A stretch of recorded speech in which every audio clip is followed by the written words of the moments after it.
G'day there guys, I don't have TikTok because I don't like addiction, but I get addicted to everything else. It's your main man Markee and welcome back to another episode of r/Am I the A-hole? Now if you love today's bloody good content, I want you to sit back, relax, chuck a prawn on the barbie, and have a bloody good time. Thank you. Posted by user Throwaway Sneem. Titled, Am I the A-hole for not rehiring the nanny we fired over a misunderstanding? I, 38 female, have a 17-year-old daughter from a previous relationship and a 6-year-old daughter from my current marriage. My husband and I both work, so we employ a nanny. This nanny also takes care of my 11-year-old nephew, who comes over a lot when my brother is at work. A couple days ago, my meeting for the afternoon was rescheduled, so I decided to go home at 4:30 instead of my usual 6:30. The nanny was supposed to bring my daughter home for a snack before dropping her off at dance. I walk in and am surprised to find the nanny isn't back yet. I go to the kitchen and find a can of Smirnoff Ice Smash poking out of the trash can. All the alcohol in my house is in a wine cellar, and my husband and I don't buy Smirnoff. I was furious because nobody in the house had any business drinking. My nanny, when she was hired, was told that drinking on the job was strictly banned. I went into my daughter's room where she was lounging on her bed and held up the can. I asked if this was hers. My daughter swore up and down that this wasn't hers. She looked me in the eyes and said that she heard a can being cracked open by the nanny and that she saw the nanny drinking something in a can as she passed by the kitchen. I called the nanny and she said she was on her way home and there was traffic. She comes in and I ask her about the can. She said this wasn't hers, but kept not meeting my eyes. The nanny admitted to drinking from a can, but said she disposed of it elsewhere, and it wasn't alcohol. I decided to believe my daughter, and told the nanny that we were going to have to let her go. After the whole debacle, I called my brother to tell him that somebody else would be caring for his son when he came over next. A few hours later, my brother calls to say that his son claims that my older daughter told him she'd get alcohol from friends and she'd dispose of it before we got home. My younger daughter comes up to me after dinner and says she's seen the same colored cans as the one I found under her older sister's bed. I confronted my older daughter and she finally admitted she lied. She apologized to her sister and said she learned her lesson. My brother said his son really wants the same nanny as before, and my younger daughter asked if this means the nanny can come back.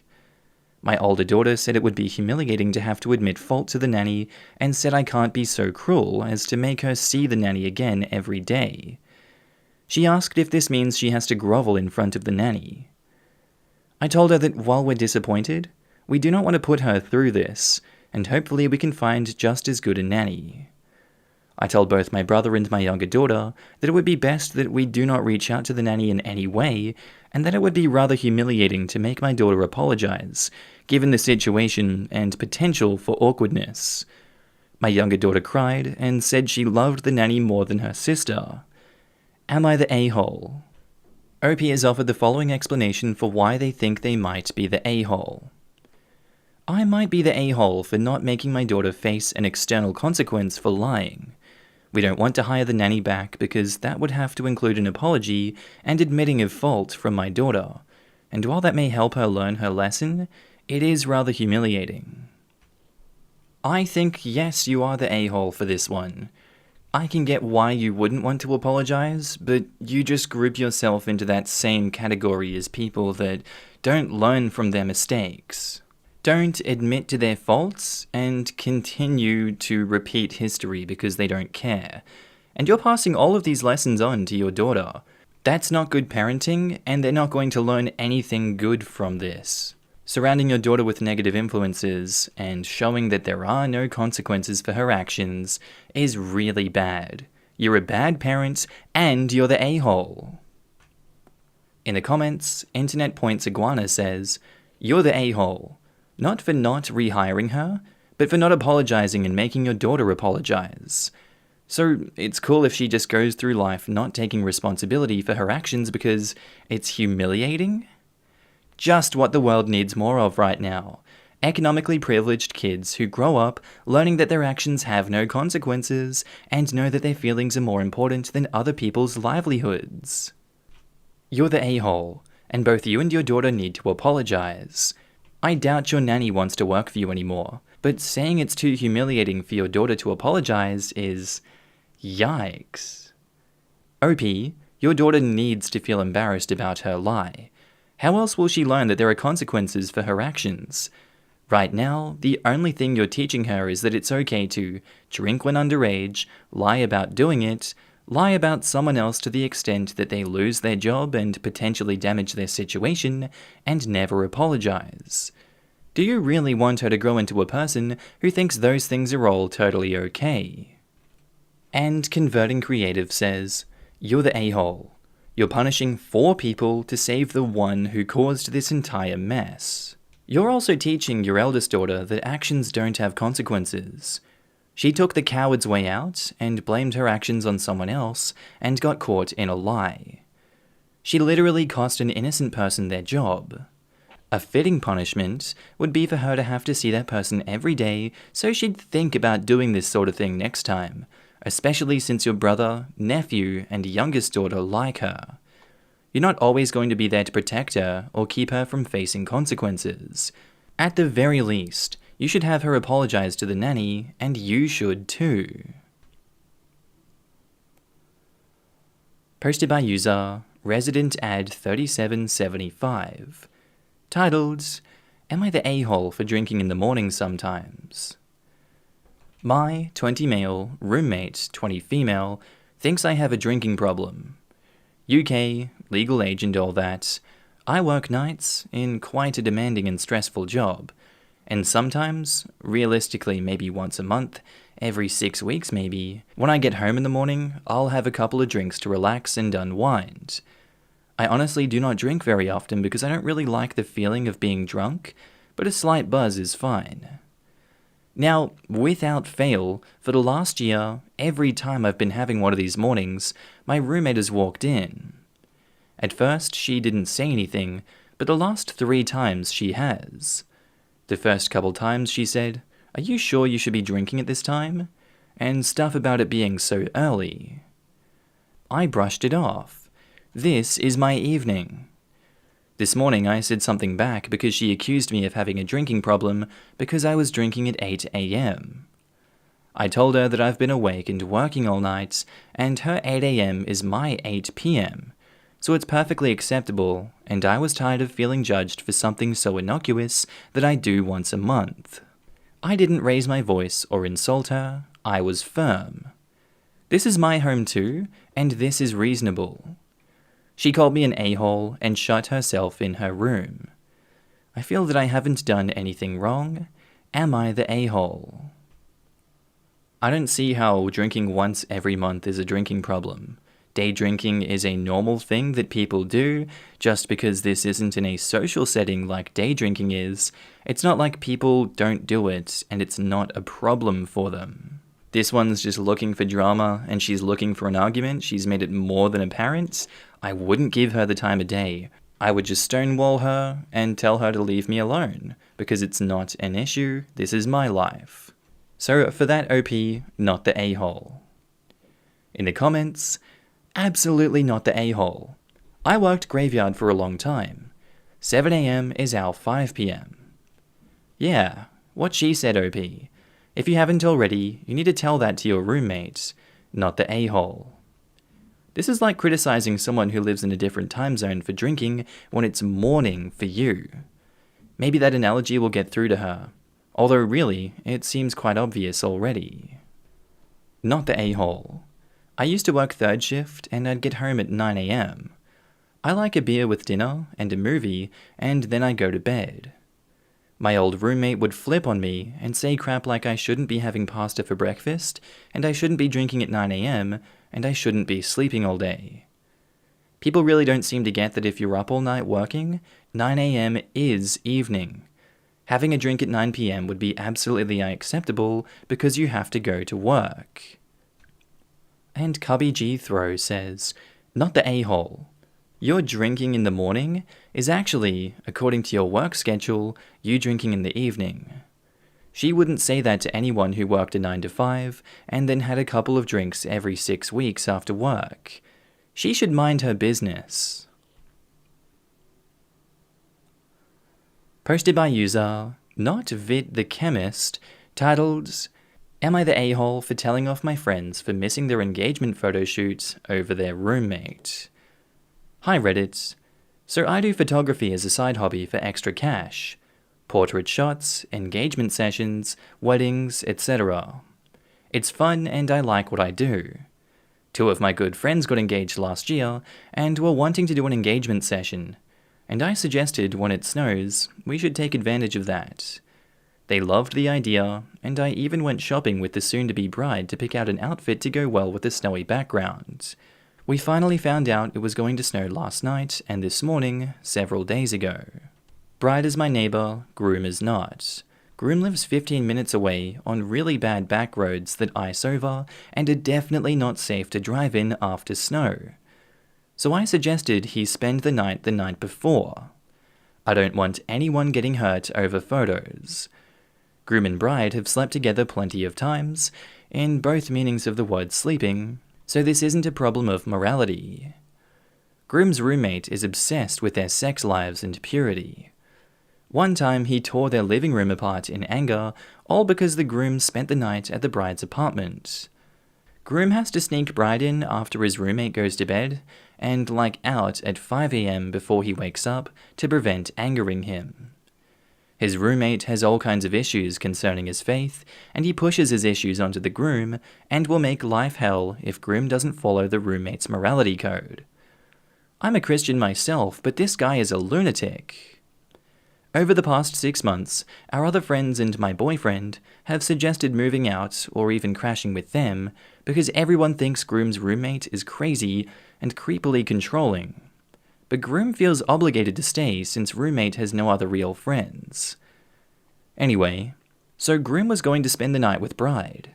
That was already discussed so that we can walk to each other in the snow and no one has to drive.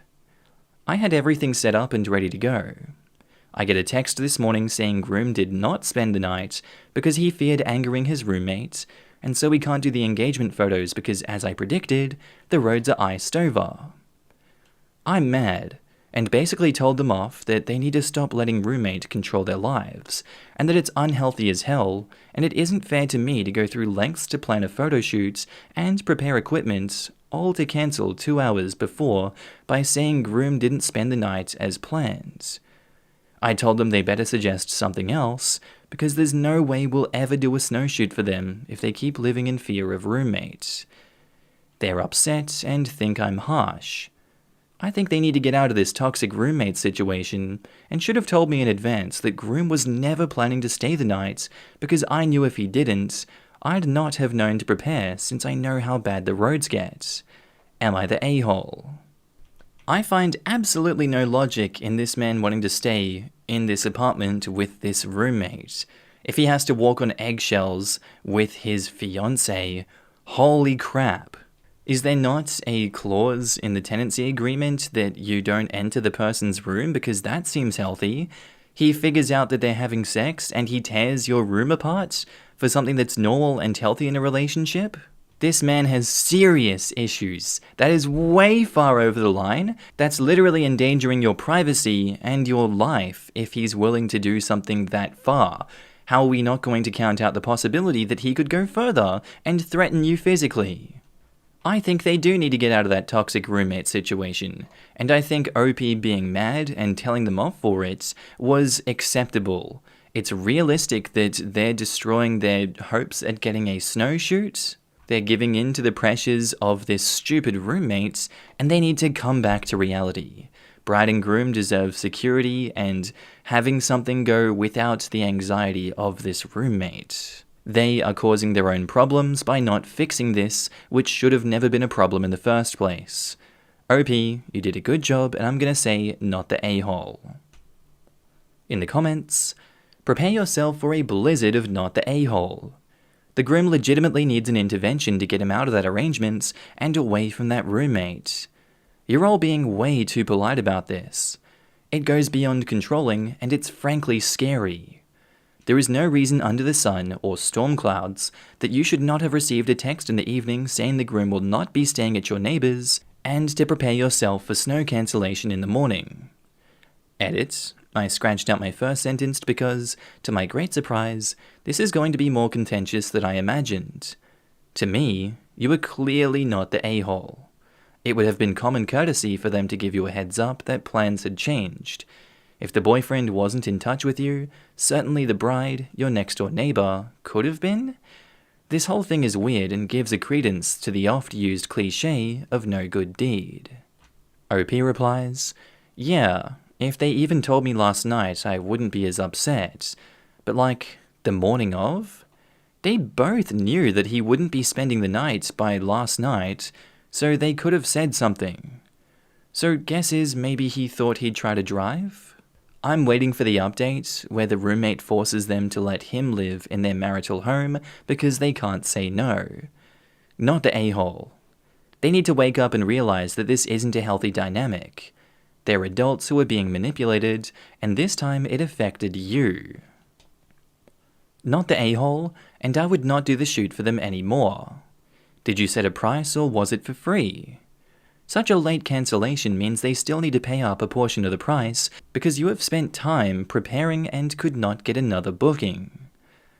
I was going to do it for free as a gift to them, no charge. That's why. They didn't care about your time or efforts. Most people don't value things when they're free. Tell them that because of this, you will no longer do it for free. They will never take your time and effort into consideration because it's not costing you anything. Maybe once it costs them something, they'll be a little bit more appreciative. Also, his roommate sounds creepy AF. I have a feeling someday he is going to have a skin suit hanging in a walk-in cooler. And Jumpsuiter says, roommate's behavior sounds more like that of a jealous lover than a roommate. Perhaps the Puritan's shtick is a masquerade? Not the a-hole. My boyfriend and I agree, lol. It's very irrational behavior that could be explained by a roommate having romantic feelings for the groom. That alone doesn't explain why the groom is accepting his behavior. You sure there's nothing going on between them? He's putting his roommate over his partner. That's some weird crap. When you're a very empathetic person, you end up putting yourself in these situations to save them. It says in the post the groom doesn't like it, but is hesitant to do anything about it because without him, roommate doesn't have any other friends. I've found myself in those situations. Posted by user ThrowRA Kickout Sis, titled, "Am I the a-hole for telling my sister I will never support her again if she goes back to her ex?" A bit of backstory. I, 33 male, come from a large religious family, and nearly as soon as I turned 18, I escaped. Since then, my wife and I see them for large gatherings and such, but we're kept at an arm's length. One of those siblings I largely lost contact with is Julie, 29 female. She got married young to a man that our parents loved. They had 3 kids and seemed to be playing happy family. When she was pregnant with the 4th, she found out that he cheated on her and did something so disgusting I can't say it here. I found out through another sibling and immediately saw red. I hadn't really talked to Julie in years, but she's still my sister and I see him as a monster. Anyone that she went to stay with would tell her to go back to him. Meanwhile, my wife and I do well financially. We agreed that we had to do what we could to get them out. Somehow, I got through to her, and she and her kids moved in with us about 2 years ago. Obviously, I didn't expect them to be here this long. I gave her time because of the baby, but I had to ask her to get a job. My wife and I have good jobs, but 5 extra mouths to feed is a lot. Julie has basically no education, however, plus childcare. Okay, money is tight, but we can make it work. She at least did stuff around the house. However, her divorce has been dragging out for years, as she keeps wanting to make up, then changing her mind and running back. X and his family are manipulative, and Julie still largely has the beliefs of the religion that we were raised in. She cries frequently about her fear that she will go to hell if she gets divorced and such. I just try to encourage her to fully leave the best I can. However, I recently reached the breaking point. Julie came to me saying that she's pregnant again.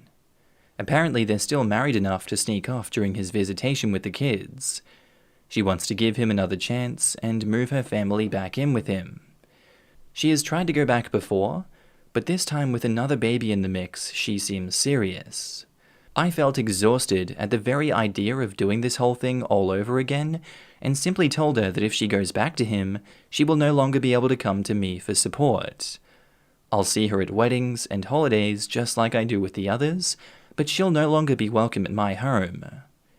She insisted that he's really going to change, and she'll never need to come back anyway. They are moving out next week. I thought that was fine, but my wife is furious at me. She insists I'm abandoning a woman and innocent children who need to be saved, and that we both know he hasn't changed. I truly don't know how to feel because she's not wrong, but I simply can't do this same cycle with no end in sight. Am I the a-hole for telling my sister I won't help her anymore? OP has offered the following explanation for why they think they might be the a-hole. I think I could be the a-hole because she really has nowhere to go but her ex or me. I don't know now if cutting her off is going too far. I think there's elements of abandoning her in the future that could potentially put you in an a-hole status, but I just don't see it being a realistic thing to call you an a-hole for this.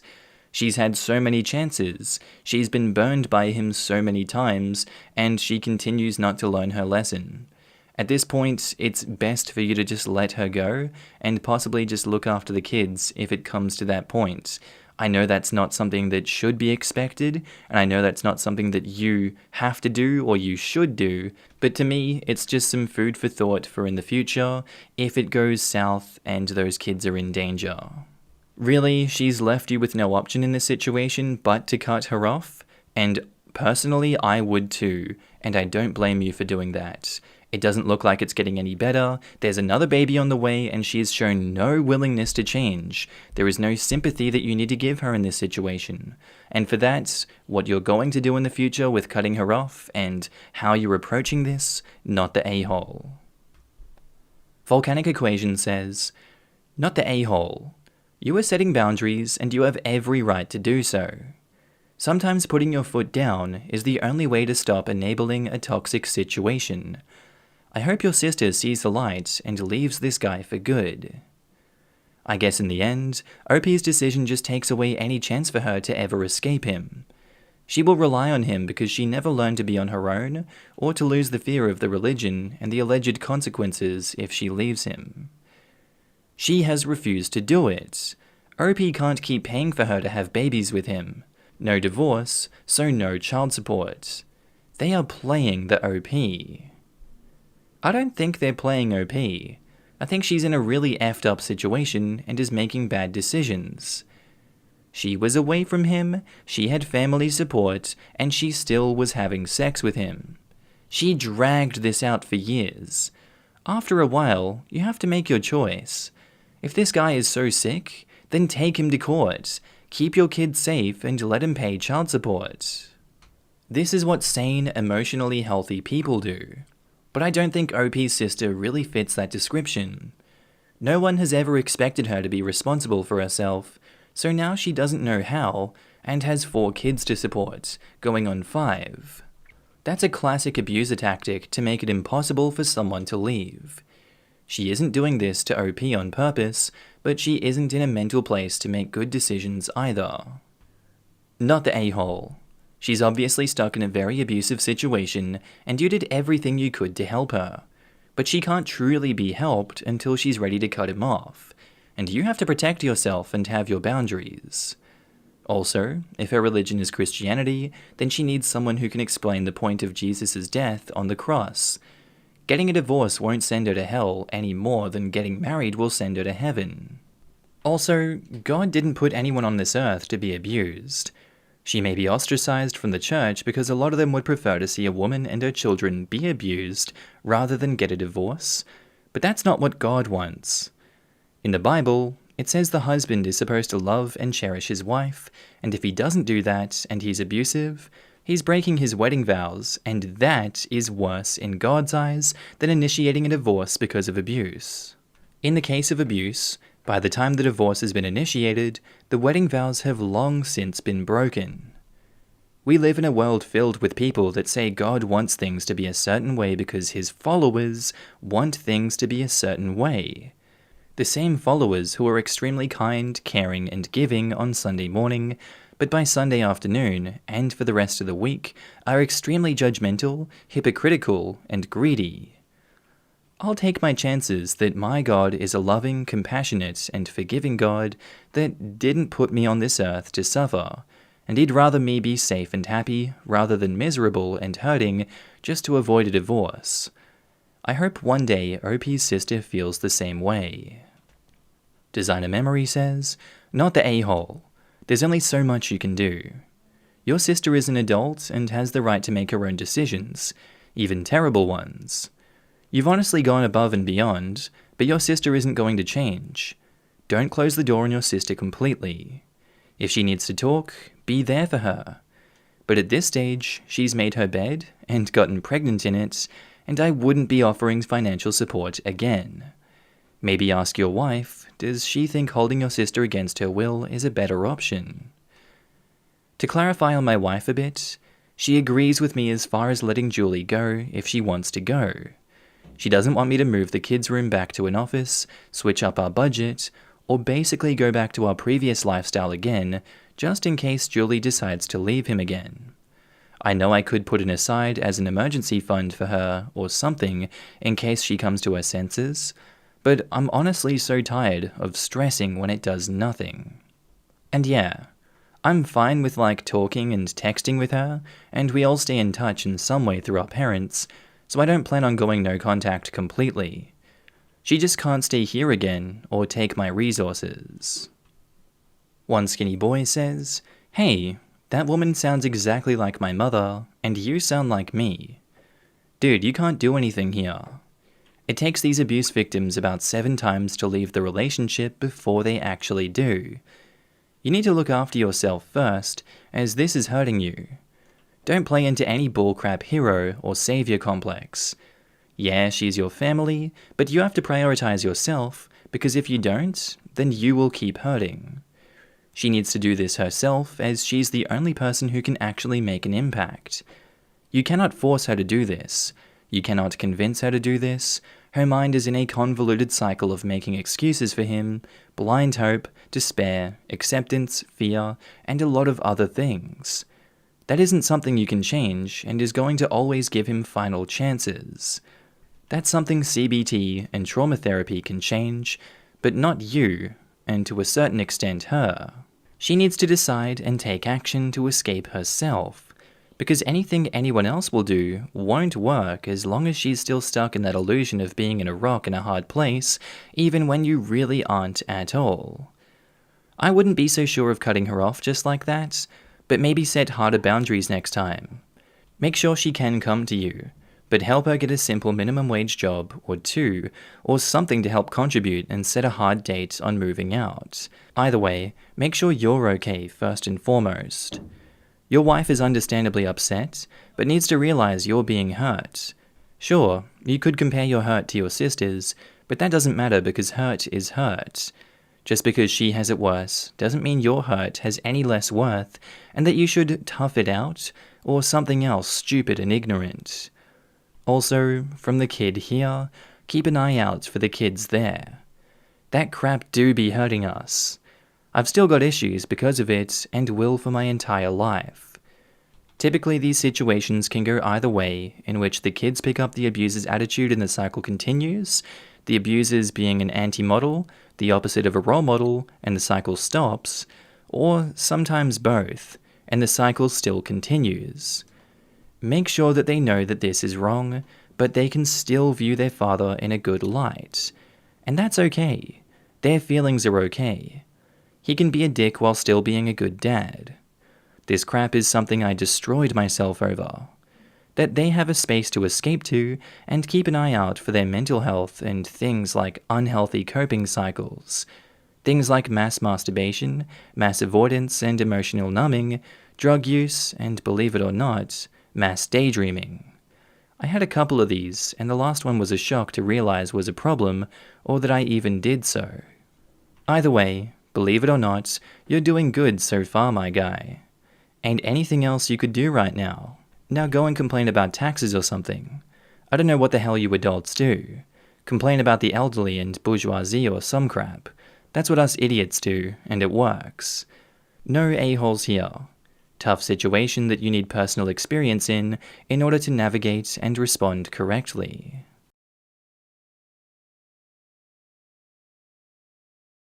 Posted by user Throwaway Weddif, titled, Am I the a-hole for taking a much-needed vacation in the middle of my wife's grief? At around 6 p.m. Tuesday night, my mother-in-law died.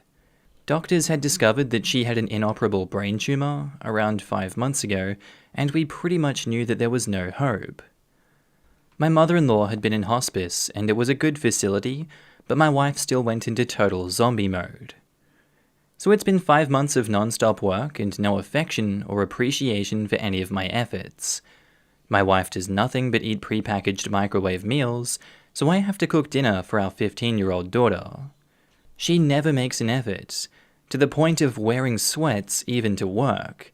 And worst of all, she went from showering every day to maybe twice a week. My daughter made my wife a cake for her 45th birthday 3.5 months ago. I knew that my 45th birthday, which was yesterday, would be given no attention because doctors had said, again, that this was the end, and my wife has done nothing but cry when she hears that. I called some of my family and friends, who all live in Arizona, and they said I deserved to have a good birthday. So I agreed to go back home for the week to celebrate and catch up. My wife got furious when she heard I was going, and she started begging and crying that she would control her outward expressions of depression and grief if I stayed, and said that she felt it was true this time, even though we had like 4 false alarms regarding her mother before. In addition, her mother and I have never been close, and I know I don't land anywhere close to the top people she wants to see before she passes. My wife said she'll work to be less distant, and she doesn't care if we lose the money I had already booked on the plane ticket. I told my wife that I didn't need her to pretend to act less distant, and I know she's grieving in a way that I've never grieved before, but that I was no help to her right now, and was so fatigued that I needed a break.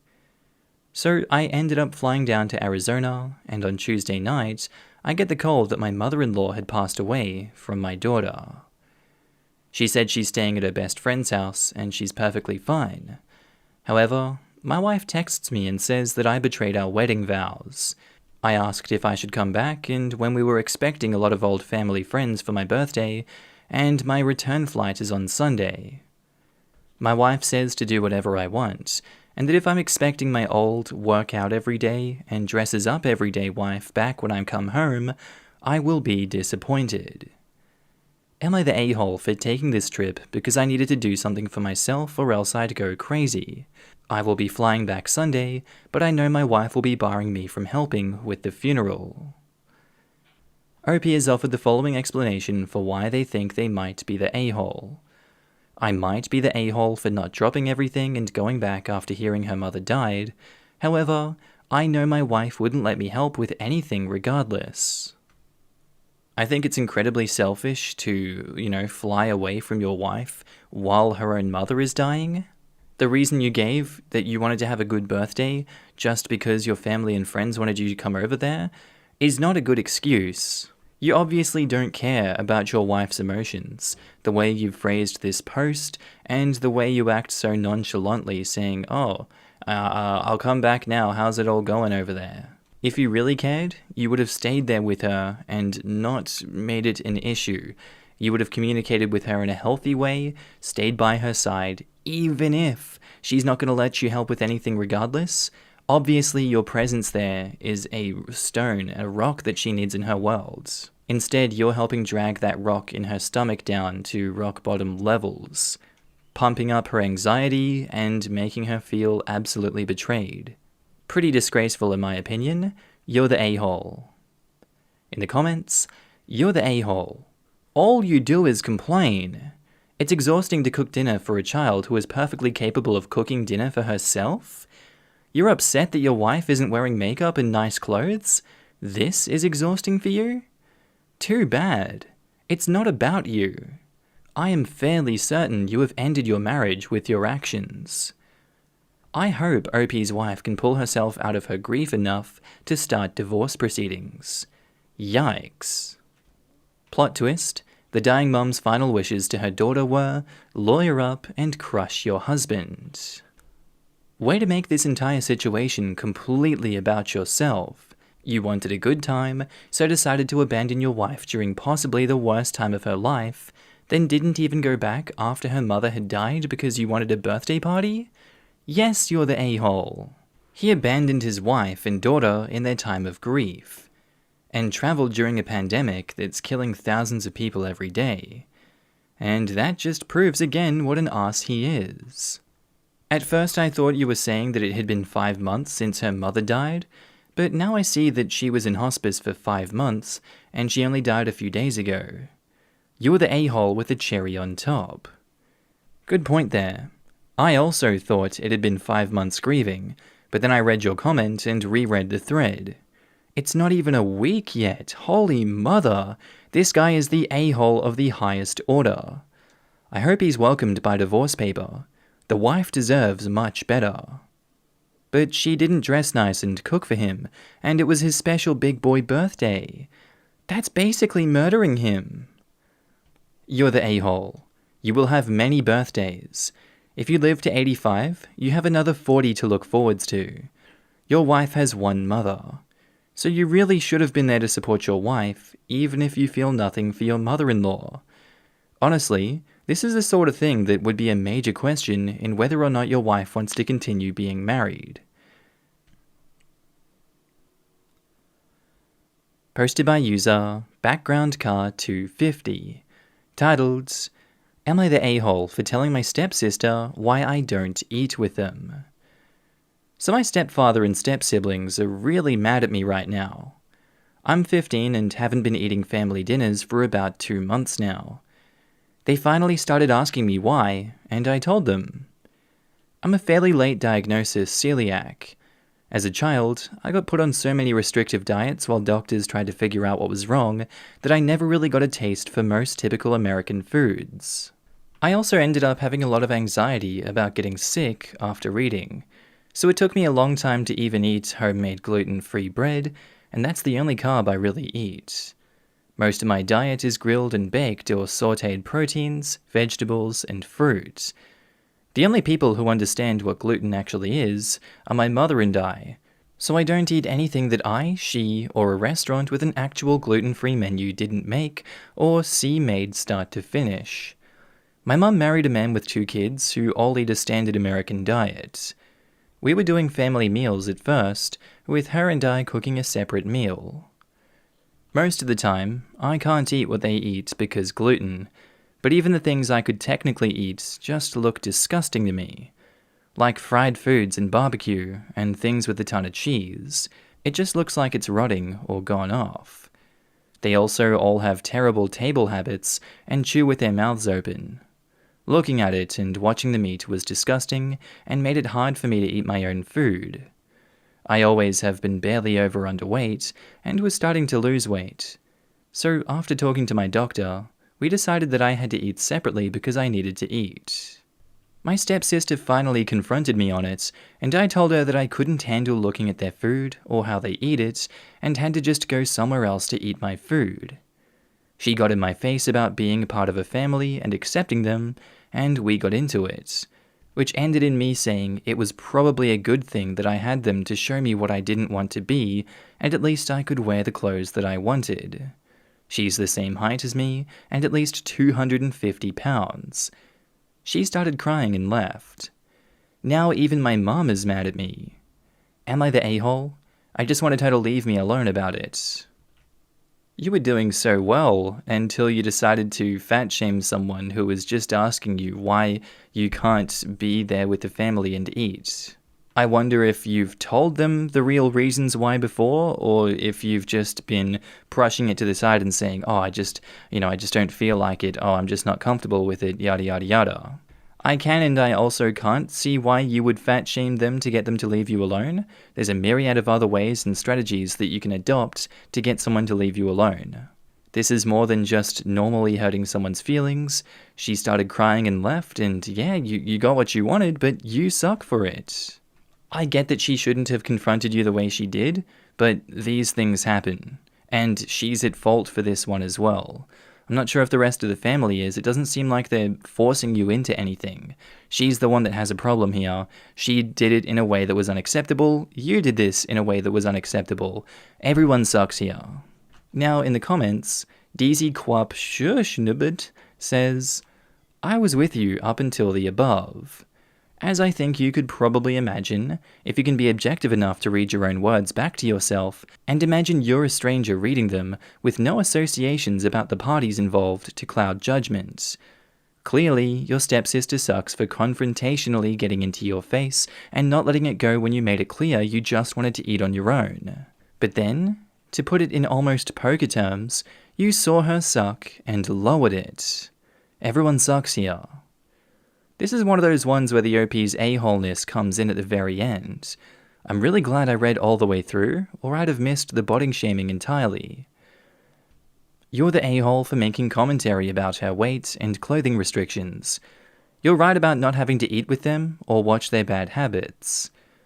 I'd go with you're the a-hole.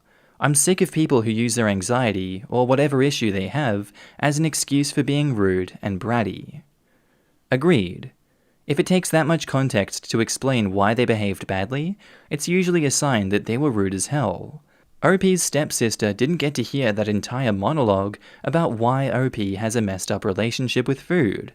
She just got shouted down and insulted for stumbling onto a sensitive subject about which she knew very little. Unless the stepsister was being aggressive in her questioning, this is a straight you're the a-hole. Sometimes I think people get confused about this. There may be an understandable reason that someone is acting like an a-hole, but it doesn't change the fact that they acted like an a-hole. And Webby Vanderquack says, everyone sucks here. Your stepsister's words were insensitive, but I think you crossed a line when you said they showed you what you didn't want to be, and implicitly insulted your sister's body weight. It sounds more like you're disgusted with these people than what they eat, and you might need to think that through. And Type 1 Error says, you had me until the end. You have every right to eat separately from the rest of your family. Your stepsister should not have confronted you the way she did, but the body shaming was a low blow. Everyone sucks here. OP said the stepsister confronted her about it, but OP does not specify any further relative to what was said by the stepsister up front, if anything. It could have been a relatively benign question asked by the stepsister, and it could have come from a positive place. Maybe stepsister wanted to make sure that OP is being included, should OP want to be included. And then she felt rejected by OP's statements. It's pretty harsh to tell someone not only does their food disgust you, but the way they eat also disgusts you. And it disgusts you so much that you can't be in the room with them while they eat. It's completely unnecessary to say these things. Even if their eating habits are relatively gross, there's a way to approach this without making people feel disgusting. I think stepsister is potentially in the wrong as well, but I'm not sure yet that they are an a-hole. My verdict is you're the a-hole. Posted by user AITA Gambling Funds. Titled, Am I the a-hole for gambling half of my kids' college funds and winning? Okay, I know that the title sounds horrible, but hear me out. About a week ago, a group of friends and I took a trip to Vegas, and for the record, we all got tested before we went out. I'm looking for a judgment on this specific thing, not on me taking a vacation. Bad luck, buddy, you came to Reddit. The casinos have just opened up recently, and my friends and I have always enjoyed a little bit of gambling, so we decided to check one out. I usually have a specific fund dedicated to gambling, so I don't use up any of our savings, but most of that fund ended up being put towards rent during quarantine, since my girlfriend got laid off work. Now, here is where I think I might be the a-hole. It had been over a year since I gambled last, and I really wanted to gamble. Any other gamblers out there reading this post will get it.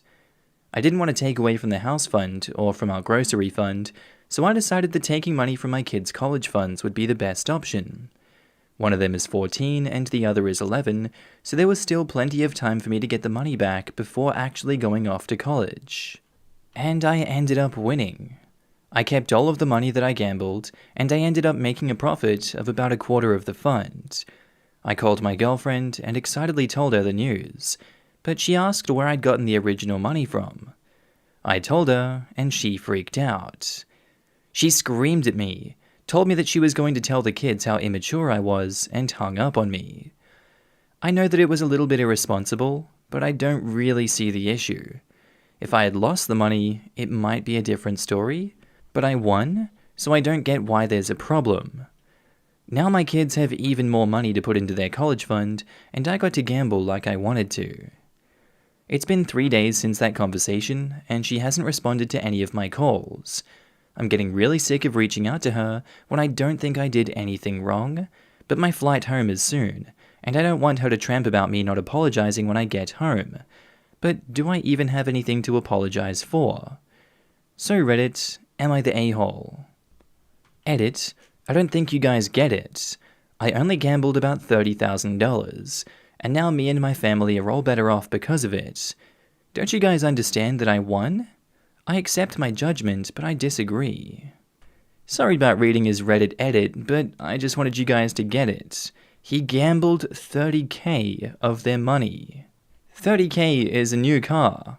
$30K is a house deposit for some. $30K is a lot of money to these families, and him to say that it wasn't that much, I only gambled about $30K? That shows an obvious disconnect from gambler mentality and normal people mentality. The fact that you're gambling, there is a much higher chance that you lose that money than keep it. And the ends here definitely do not justify the means. I'm surprised you told your wife as soon as you did. I guess it's admirable that you were very honest. I give you brownie points for that.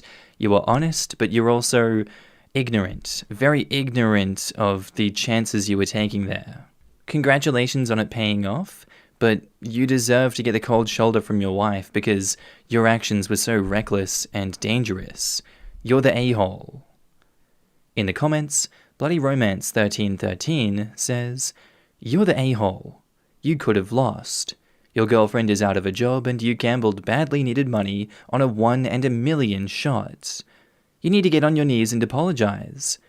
And you've repeatedly said you don't want to be judged for traveling during the pandemic, but using up your savings during a pandemic?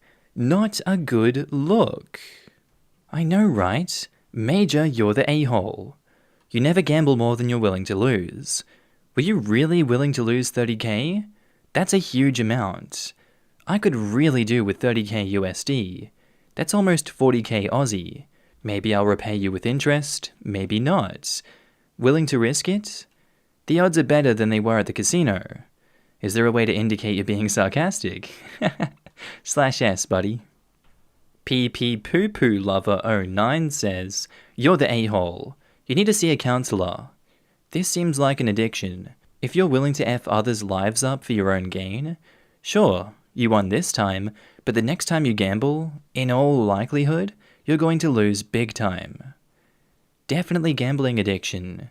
My dad's gambling problem and alcoholism ruined our family and put my mom into serious debt that she spent years trying to dig out of. She did and managed to put me and my sister through college. You're the a-hole. You took a huge risk with money that wasn't yours to gamble with, not to mention taking a huge risk with your health and the health of your family, and I think you should probably look into getting treatment for gambling addiction. Edit to add, in response to your edit to add, only $30K is a huge amount to steal from your own children. Yes, you won this time, but what if you hadn't? Stop trying to justify your selfish actions. You're not making yourself look any better. Get help. Posted by user JettaBoy04.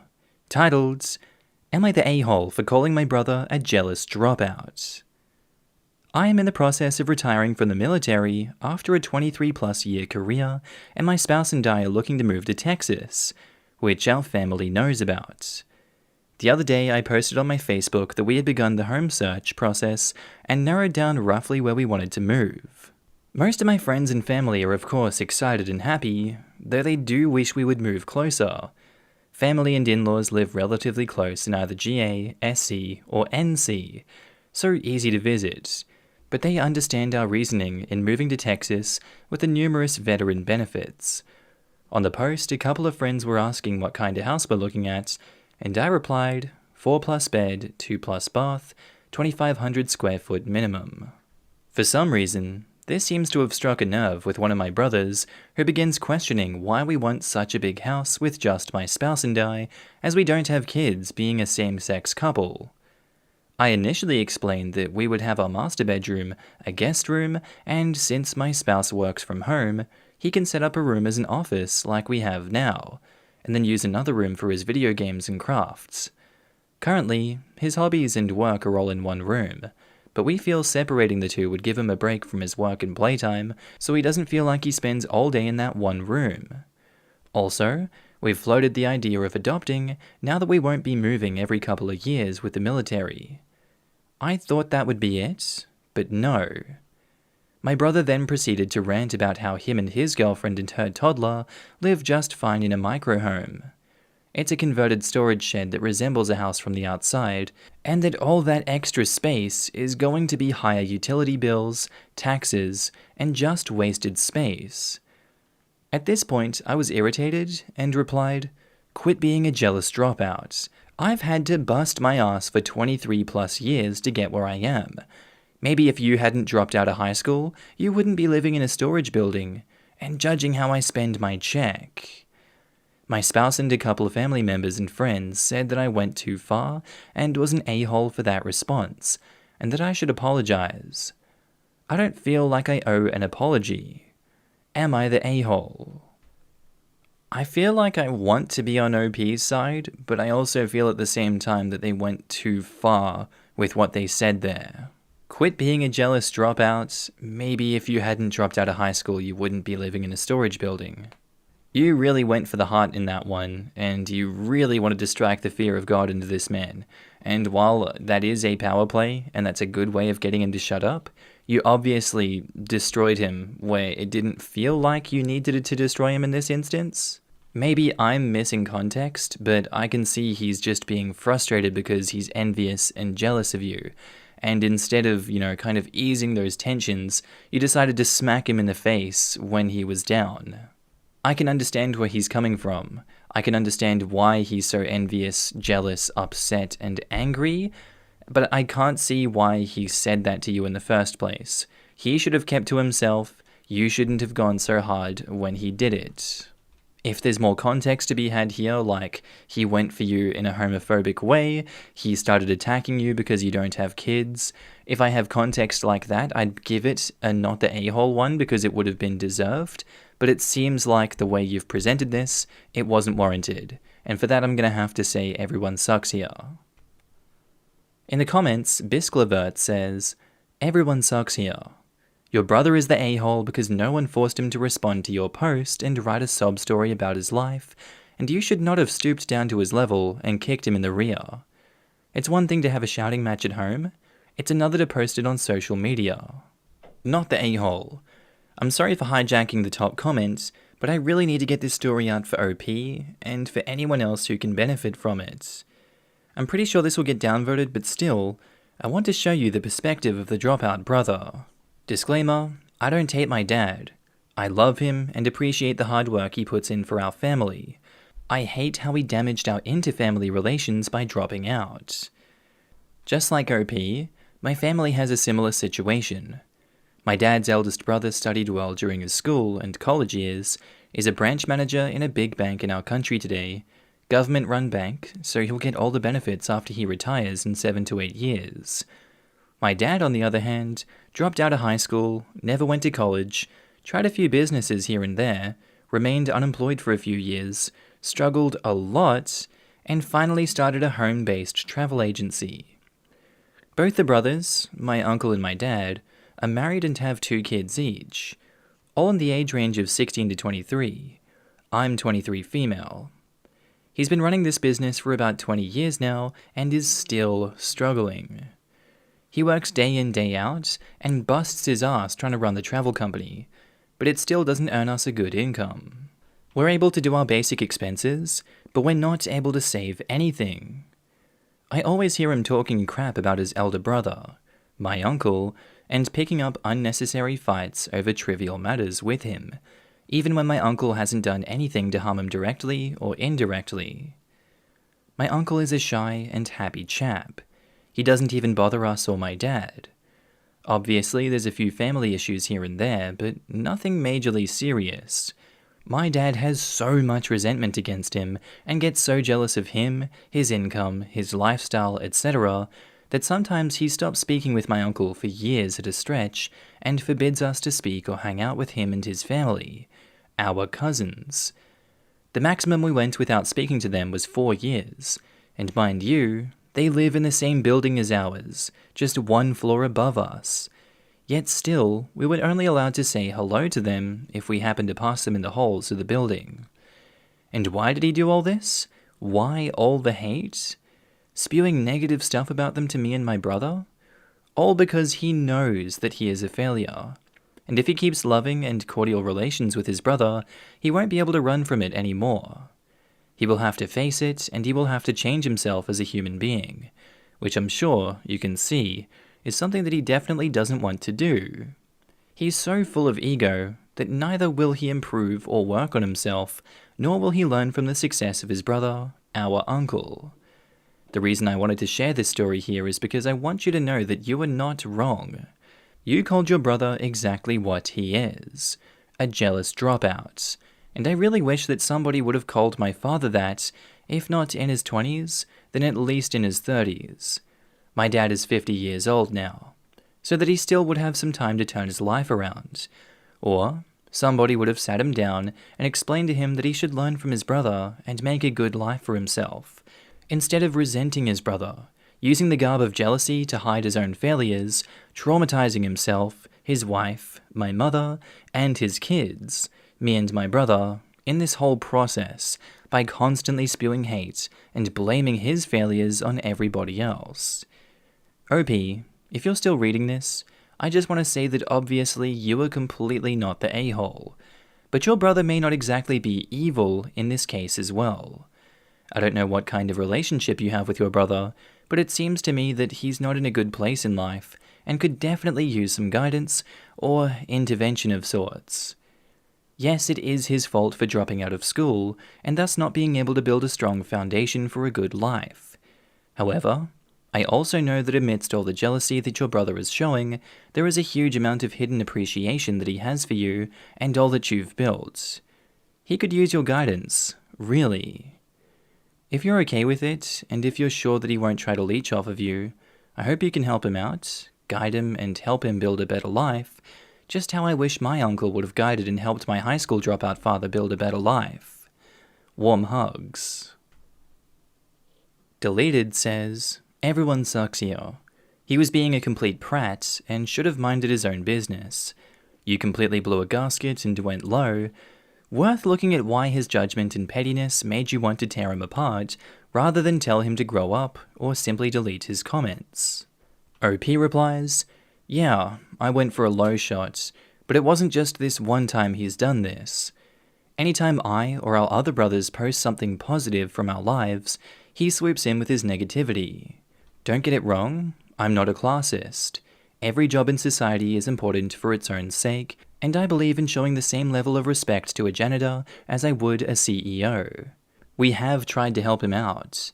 My other brother was going to pay for any cost associated with him going to the community college to complete their adult high school program, and I created a family shared Uber account so that he would have a ride to and from school. That stopped after 2 months when I started racking up charges from him taking Ubers to hang out with friends and whatever else. It's like he's comfortable with his life standings, but also doesn't like when others want more for themselves. I understand that you're frustrated with him, but your response does suggest classism. Calling someone a dropout as an insult does suggest that they are lesser because they didn't finish high school or college or whatever. I think you were justified in telling him that the size of your house is not his concern, but the way you phrased your response was out of proportion no matter what the history. If you and your brother are often like this, why not go low contact? Moving cross-country seems like a great opportunity to do this. OP isn't wrong though, and I don't see any classism in what he said. The brother could have joined the military or went to school. Shrug. It ain't OP's fault he worked for his stuff. Brother needs to stop being a jealous ass.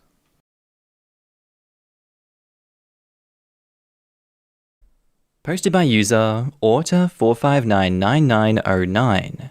Titled, Am I the a-hole for kicking my friend out of my house after what she did? So my, male 36, wife, passed away 2 years ago. I have an 11-year-old son named Sean. I'm doing okay with money. I have a stable income and support system. I have a friend named Kate, and we've been together since we were kids. She's like a sister to me, although she tends to boss me around. She's introduced me to her female friends, hoping that I'll settle down again. I told her that I have other priorities, and I'm required to focus on Sean and his health. He has diabetes. Kate thinks there's something wrong with me, but not everyone's circumstances are the same. I started noticing a pattern in her behavior after she introduced me to a friend of hers. She'd tell me to leave Sean at home when we hang out and meet her friends.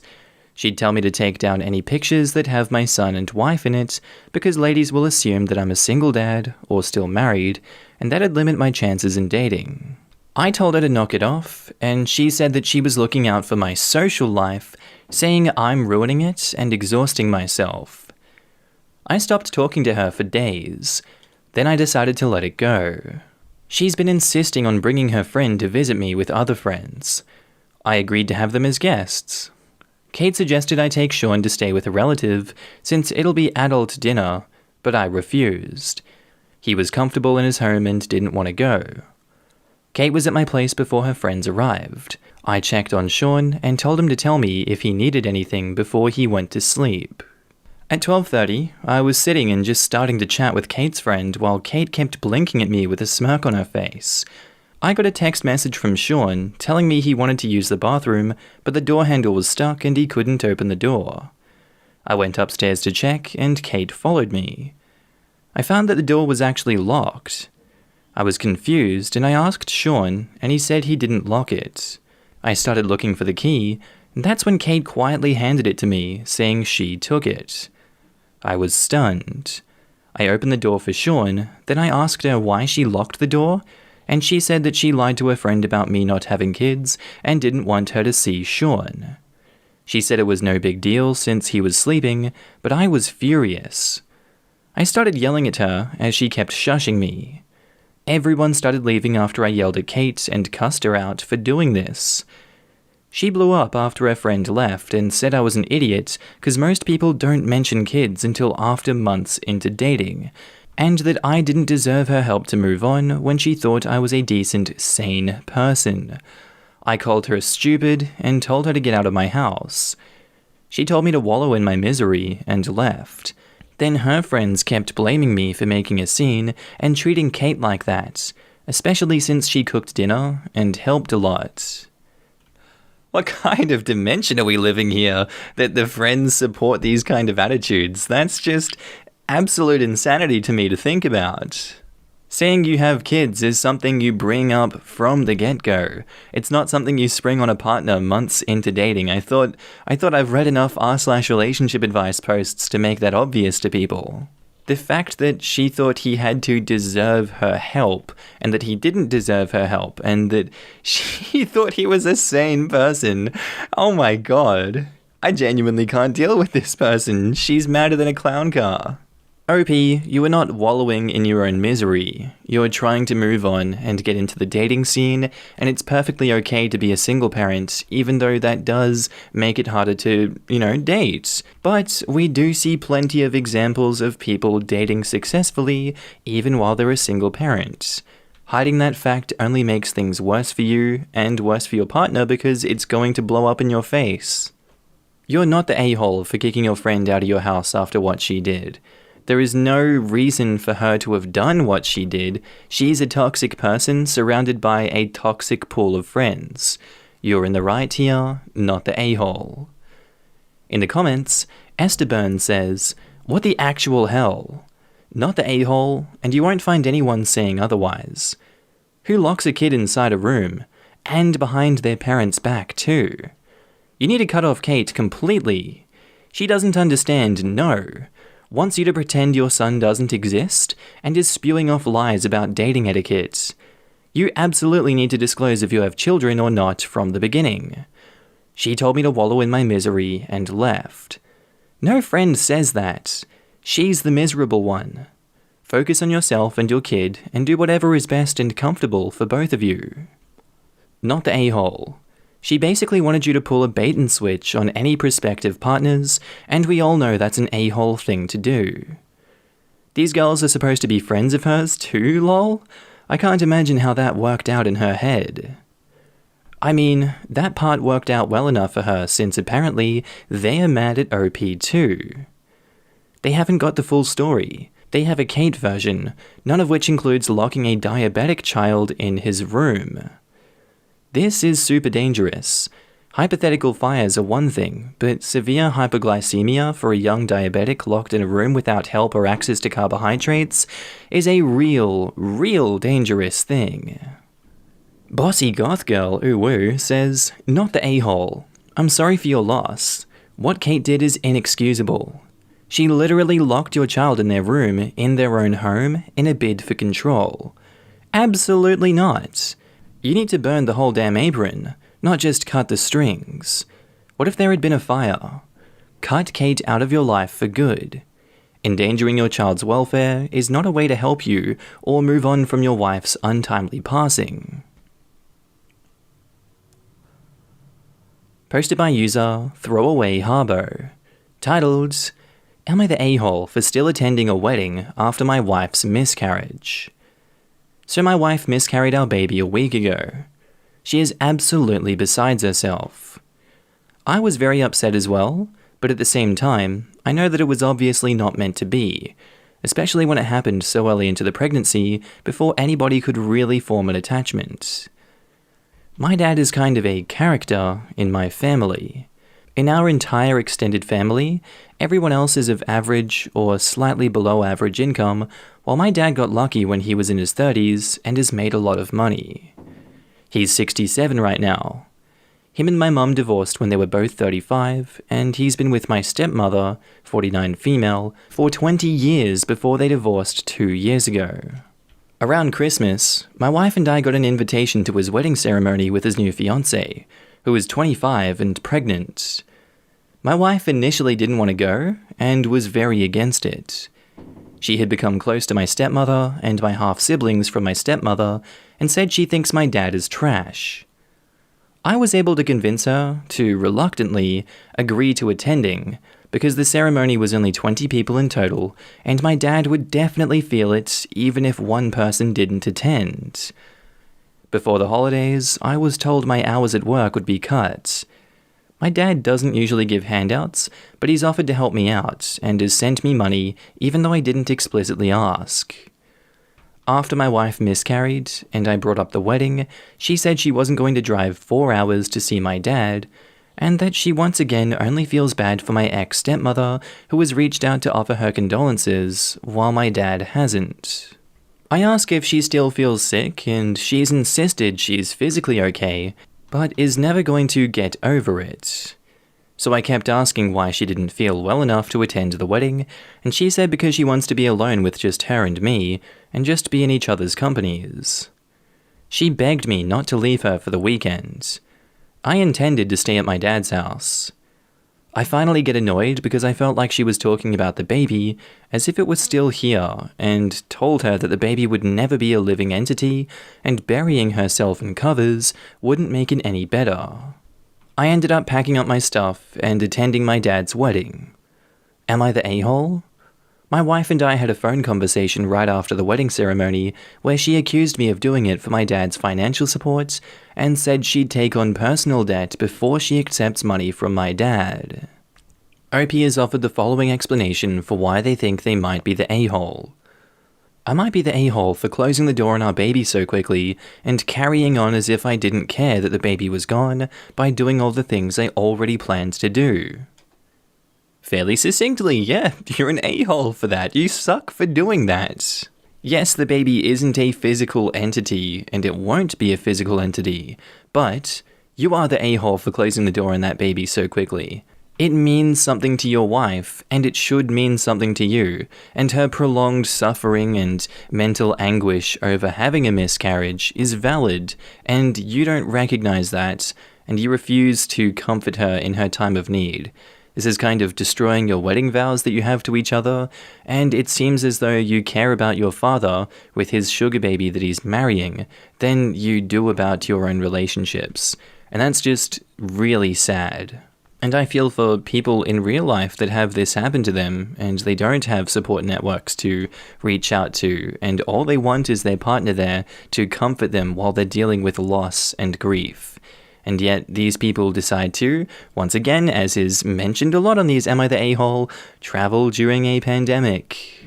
This seems unnecessary, and you had every reason not to go to that wedding, yet you still did it, and you are such an a-hole for it.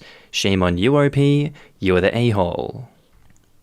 Redoubtable South says that the baby would never be a living entity, and burying herself in the covers wouldn't make it any better. Jesus Christ, do you seriously have to ask if you were an a-hole? You are worse than an a-hole. You were heartless and cruel to your wife. You're the a-hole. Exactly this. I can't think of a better way of wording it than this. OP is honestly the most disgusting poster I've ever seen for a long while. I literally don't see how his wife could move past this and continue on with this marriage. There is no way. I was just going to say the same. I give it 6 months or less before he's being served divorce papers.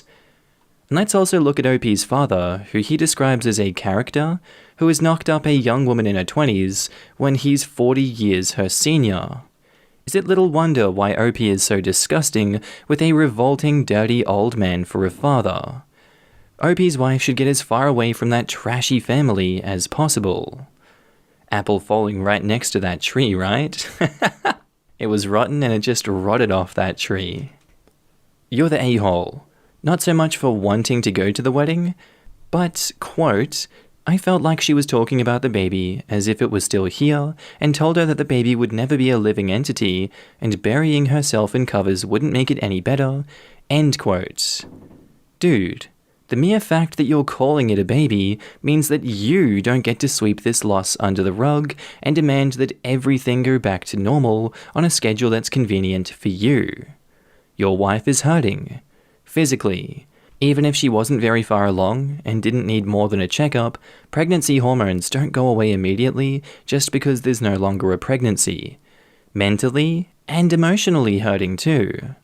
You don't have to just stand there and nod your head if she wants to badmouth your dad, but you need to do a way better job of supporting her through the grieving process. I'm blown away by OP's callousness. Years ago, I had an abortion of a not planned, not wanted pregnancy.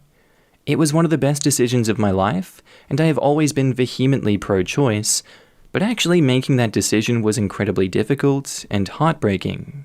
This poor woman miscarried a wanted pregnancy a week ago, and her husband is acting like it's no big deal, and she's unreasonable for being devastated? Hopefully his wife can move on and find someone with an ounce of empathy to have a child with, and look back and thank her lucky stars she's not tied to this guy forever.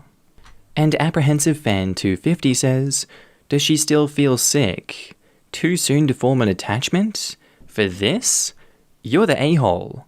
An unwashed one at that, if you're dense enough to think a week later it's all hunky-dory and all's well that ends well. First, the hormonal upheaval after a miscarriage is not fun. Second, the emotional upheaval is also awful, and it's only been a week? I get probably feeling the need to show up for your dad. But to act why you can't figure out why she doesn't want to or feel up to going, oh boy. The time frame is what's catching me too. She miscarried a week ago, and the wedding was this weekend. So less than a week into your wife's grieving process, you ditch her for the weekend when she begs you to stay because you're more worried about it being too noticeable that you're not attending a wedding? What the ever-loving F was this heartless a-hole thinking? Posted by user AmITheA1000, titled, Am I the a-hole for leaving my therapist a bad review without talking to them about it first? I decided to get a therapist after 3 years without one. I found him on a list of insurance-approved psychologists. I got this list directly from my insurance provider, and they clearly stated my appointments would be completely covered other than a $10 fee. Okay, sounds great. I should also mention these are done online through a service just like Zoom. I cannot join the session until he starts it. The first 2 sessions were good. I really liked him and thought he understood me well. I submitted all of my paperwork to his secretary, who handled billing, and she got all my insurance info and informed me that I was all good to go. For the session that happened last week, he joined the session 13 minutes late with no apology at all. My sessions are supposed to be 60 minutes. I expected my session to be 47 minutes long then, as I didn't expect him to make the next client late. However, he hit me with the, okay, well let's wrap up and schedule your next appointment, after we'd been on the call for 35 minutes. I didn't really say anything, as he abruptly left. This made me upset because I'm supposed to get an hour. He dipped in late and then dipped out early. The next day, I received a bill in the mail for $350, and it said I owed because no insurance info was provided. I called his secretary, and she said she misplaced my paperwork. I had sent her an email. How do you misplace an email? I told her I would most definitely not be paying a cent other than my copay that I had already paid. She tried to argue with me and say it wasn't her fault. I told her that if she can't even keep track of confidential info, such as a patient's insurance info, that was a major problem. She assured me she would fix it, and I told her to please take care of it. I didn't snap, I didn't yell. She called me back, giving me all kinds of excuses, saying it was a mistake, and okay, fine, whatever, mistakes happen. But then she said I still needed to pay the bill, and couldn't tell me why. She asked me if I wanted to schedule an appointment, and I told her I would call back later. I didn't, and instead I went on his reviews page and gave him 2 stars with the simple explanation of, came in late, left early with no explanation, reception lost insurance info, and wants me to pay in full. I didn't put feelings or bias into it. That is strictly what happened. Well, he called me a few hours later with an attitude, asking me why I didn't just address my concerns with him. I told him if he had a genuine excuse for coming late or leaving early, he would have either cancelled my appointment or at least apologized and said something. He wants a chance to fix the mistakes if I take down the review, but I told him no thank you. Am I the a-hole? It's not a relationship that you need to give chances to in this one. He's a professional, and he was there to do a job, and he didn't do his job. You don't get second chances in these situations, and he deserves that negative review. You owe him nothing. He owes you the job that was promised, and the write-off of the money from your insurance that was promised. He failed to deliver, he insulted you, he didn't help, and now he's making it worse by asking you for money that was agreed upon the insurance would cover beforehand. This all seems very fishy to me, and I hope you can figure it out, but from what I can gather, not the a-hole. In the comments, StrangerFish2 says, not the a-hole, and the insurance bit almost sounds like it could be a scam. If you don't pay, just make sure you actually write a formal letter to your insurance company disputing the claim. Attach the email with the timestamp as well as that list your insurance provider gave you, indicating he accepts your plan. I say this because, if you're in the US, Medical debt that gets sent to collections can actually show up on deep dive credit reports, like those run to buy a house or car. It can affect your score for years, contrary to popular belief. Screw deep dive credit checks. I was mistakenly sent to collections for medical debt, and it showed up on my Credit Karma. Tanked my score 100 points off the bat, then 80 after a couple of weeks. Overall, I think it took nearly 6 months to get off my Credit Karma, and I am sure it will show up on deep dive checks, so I saved the paperwork showing that it was a mistake. Not the a-hole? Also seems like he's more concerned with a bad review than his own poor performance. Also, don't give a late therapist a second chance, especially if they don't acknowledge it. I went to a therapist for abandonment issues who proceeded to be late for, miss, or last-minute cancel 4 sessions over the course of 5 months. I should have raised holy hell the first time, but I said it was alright, and that's presumably where she got the idea that she could keep doing it, not the a-hole. I think OP should contact patient relations at her insurance company via email and send them what she posted in a review. He shouldn't be a preferred provider if that's how he treats clients. Not the a-hole. He was very unprofessional. The receptionist misplacing paperwork was just the cherry on the cake. I do agree that you probably should have spoken to him first regarding the charges, but given his attitude and rudeness, I would have been just as frustrated and angry. As for the receptionist insisting you pay the bill without saying why, that's pretty shady. I disagree. The therapist knew he was late to the appointment and that he left early. It was on him, as the professional getting paid, to apologize and make amends. Unless this was some sort of therapeutic exercise, where OP was supposed to assert themselves directly to the person causing the issue? I don't know. A therapist should never do a therapeutic exercise like this without prior warning or consent. Also, it's usually better to start with more outlandish things that are easier to say no to, and especially not something pertaining to the session itself, where the patient needs to feel safe with their therapist. For example, when I first started doing exercises about asserting myself, my therapist started us off by saying, "I'm going to ask you to wash my car, and you're going to say no, okay?" It may sound silly, and it sure felt silly, but a lot of first steps in therapy feel silly, and that's by design. You can't just jump into the deep end of the pool if you don't know how to swim. You have to start by practicing your strokes in the shallow end, or even outside of the pool entirely. A good therapist won't push you into the deep end with no warning and expect you to know what to do. Posted by user Saruman the Grey. Titled, "Am I the a-hole for building a fence around my backyard and keeping it despite my neighbor's protests?" So I live on the outskirts of a big town/small city, making me one of the few people with a big yard. I live on the top of a little hill, and my yard is really big, and runs all the way to a small wooded area. And then the field next to it is also mine. It pretty much cuts my neighbor's yard off. Think like an upside-down L-shaped yard. One of the major draws of the area I live in is its lovely views. It was also a big part of why I chose to live here. Most of my neighbors have no fences. Before the pandemic, I was only really home in the evening and weekends. The pandemic has forced me to work at home pretty much all the time. I only have to come to the office once a week at most. As a result, I've started making a lot more use of, well, my house, lol. This includes the yard. I got a back porch, and I've noticed that I love sitting outside with my work laptop and a cup of coffee, so that's what I've been doing.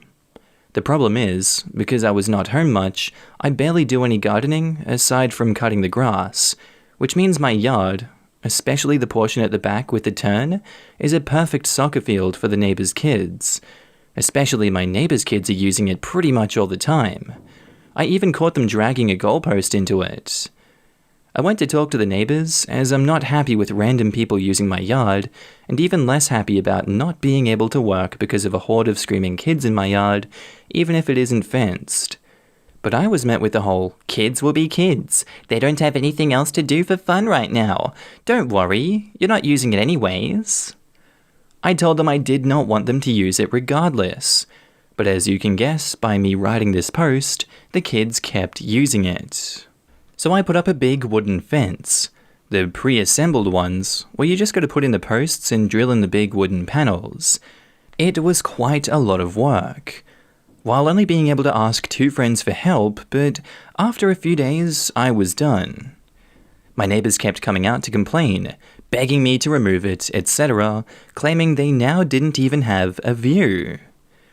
I figured they were overreacting, but now that I'm done, their yard is literally tiny, and their view went from a beautiful hilly landscape with woods to the top of a wooden screen.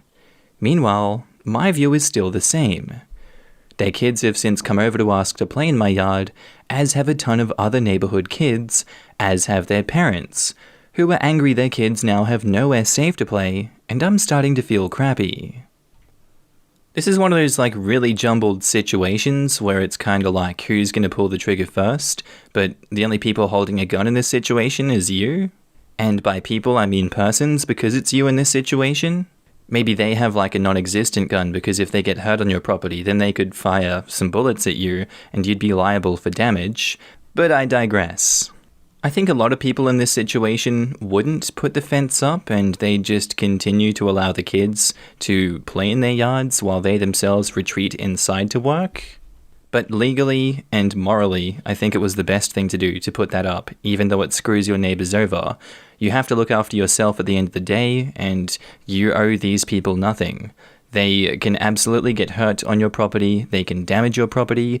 It's better to mitigate that risk as much as possible. I think that's the morally right thing to do.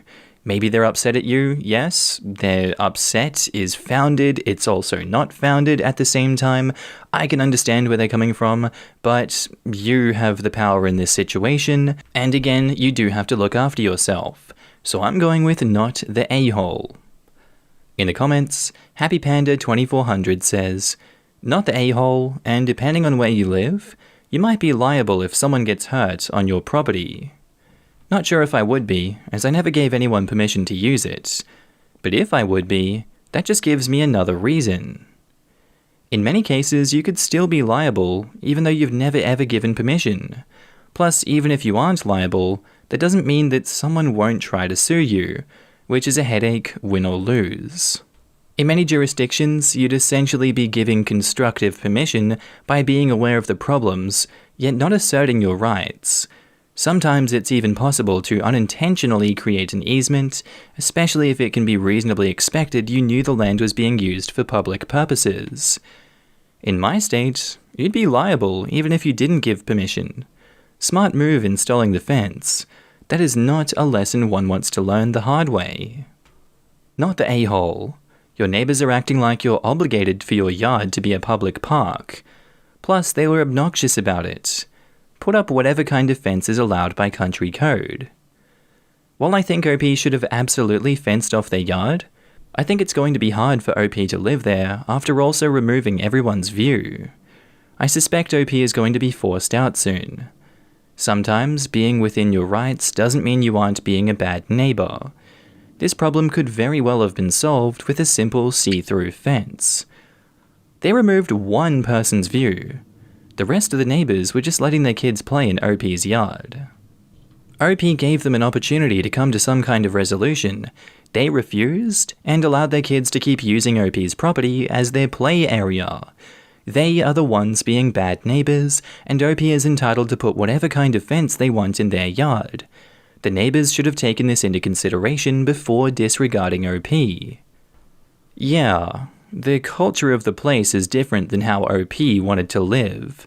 No one else has fences. They all let each other wander around. That is their open and community feel that they all enjoyed. Now OP does not have to like or do that.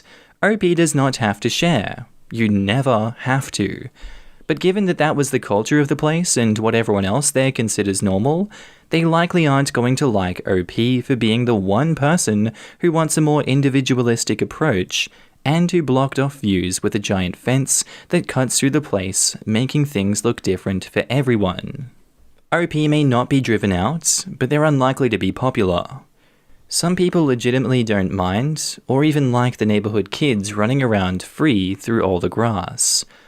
I would be cool with it, just based off how I was raised.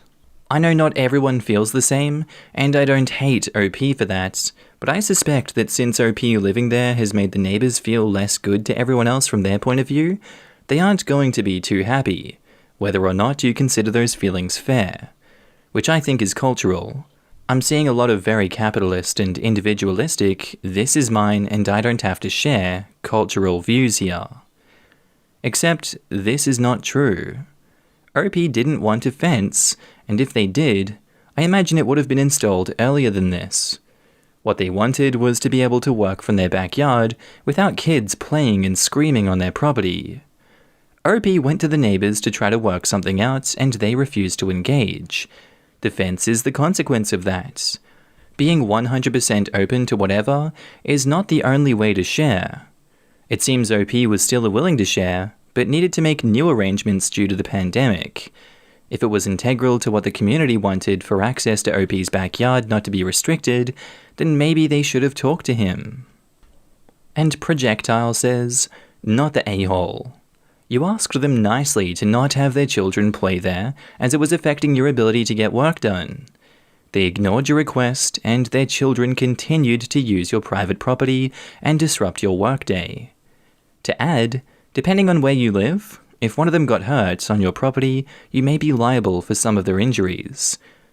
You put a fence up around your private property as a result of their unwillingness to cooperate. Perhaps you could have reached a middle ground where they could use it outside of working hours and on your days off, but they basically told you to go pound sand when you said you didn't want them there. Now, their reduced view and lack of any flexibility on your part is their own fault. I would make sure you check with your local building code office and make sure the fence is allowed, that the appropriate permits are pulled and approved if required, and that all of the fence sits in the property line and doesn't block any easements that would give the neighbours a legal means to force you to remove the fence.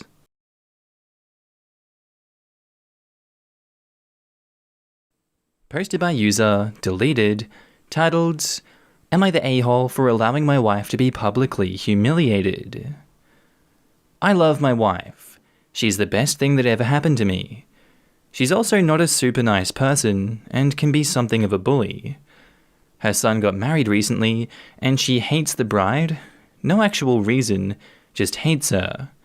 She kept joking about wearing white to the wedding, and the poor bride who doesn't know her very well thought that she was joking. She wasn't. She wore a floor-length white lace gown to the wedding, just to be a bear. I told my wife that this was a terrible idea and that she was making herself look crazy, but she would not be reasoned with. When the bride saw her, she teared up a little. This is after a lot of bad blood between them. During the reception, my stepson bribed his wife's nephews. One distracted my wife. She loves kids, so got up to play with him, and then the other one put the chocolate frosting off of a cupcake on her seat. Honestly, I didn't say anything because I told her ahead of time that she was going to deserve whatever she got. She didn't notice for hours until my stepson said something before he left. Somehow she isn't mad at him, isn't mad at the kids, but is furious with me, and says that I should have told her, and I'm supposed to be on her side.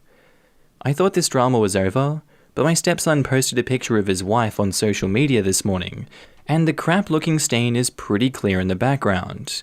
So my wife is mad at me again. Considering the fact that the other party in this situation is the bride and groom, and they've not done anything here besides posting the picture, which wasn't a direct attack on your wife, it was just pictures from the event, I'd say this fairly sits in your court, where the party with you and your wife is the offending party. This seems like a clear-cut you're the a-hole to me. It seems like you're enabling her behavior. It seems like you are just as toxic as she is. And I question why you guys even went to this event if you were just going to go cause trouble. This is just textbook toxic couple behavior. You can't act like you're a good guy in this situation for not saying anything. This is just more drama after the fact that didn't need to happen at this wedding. Both of you guys suck, and you're the a-hole. Petula Fairy says, Dude, like another user commented, You should absolutely not have enabled this behavior in your wife by going to the wedding with her at all. What she did doesn't just make her look crazy, it's something that a lot of people would cut contact with a parent over and be justified in doing so.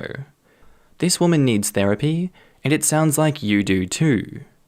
Not the a-hole for letting her dress get frosting on it, but you're the a-hole for not actually standing up to her at all and leaving the responsibility on literal children to put a grown-ass woman in her place. Like, Jesus Christ, man. You say the bride almost started crying at her own wedding as a frickin' throwaway line. Where is your empathy and compassion? You stop standing by your partner when they do bad crap like ruining someone's wedding day for no effing reason. Edit to add, your daughter-in-law is going to end up in r/just-no-mother-in-law with you as your wife's sidekick. And how is this bitter, antagonistic person the best thing that ever happened to you? I'm really curious. How does a vindictive hater become this in your eyes? Sorry, but I don't feel the least sorry that she was made an object of ridicule at your son's wedding. She took the first shot, a volley was returned, and her wound was the more fatal. Good. The a-hole here is your wife. She made her bed, let her roll around in the frosting for a while. You could maybe have told her about the butt stain if there was any hope that that would force her to change her dress. Do you suppose she has money? Somehow, I feel like it is likely part of how great OP thinks she is. Aside from that possibility, the bar isn't set very high here, since he doesn't care if the bride cries or the pictures are full of butt-stained mother of the groom. The second best thing might be a joke heard in a 6th grade gym class that still gets repeated often. Everyone sucks here. Her for everything, and you for not doing more to warn the bride or your son. Why are you even with someone who you admit is a terrible person? It's not his son, it's her son. And what makes you think she would listen to her son, whose wife she hates, over her own husband? At least they would have known. If OP told his stepson, at least they would have had time to prepare for the worst. Hire security, ban her from coming, rather than being blindsided on the day. Posted by user ThrowA3330. Titled, Am I the a-hole for forcing a reunion between my fiancée and her family? My fiancée, female 22, and I, male 24, have been together for years. We got engaged after we found out that we were expecting a baby boy. My fiancée isn't on good terms with her family, especially her mum. I should mention that at 17, my fiancée was pregnant, but her mum and everybody in the family wasn't approving of her having it. They kept pressuring her to have an abortion, then give up the baby for adoption. My fiancée ended up having a stillbirth. A few months later, she moved out of the house, and that's when we met. She cut contact with her family and her mum. No one came to our engagement party because my fiancé didn't allow them, although they tried to make amends.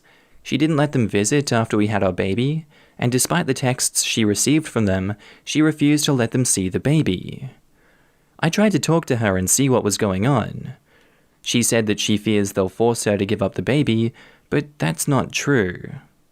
We're a family now, and she's an adult and a responsible mother. Circumstances are different, and also, they kept saying they want to meet their grandbaby. So they love him, and there was no harm if they treat him with love and compassion. She refused to discuss it. Her mom contacted me via my mother. She said she wanted me to arrange for a meeting with my fiancé because the family bought gifts for the baby and want to visit. I made arrangements and I ordered food, but didn't tell my fiancé until they were at the door so she won't try to make excuses.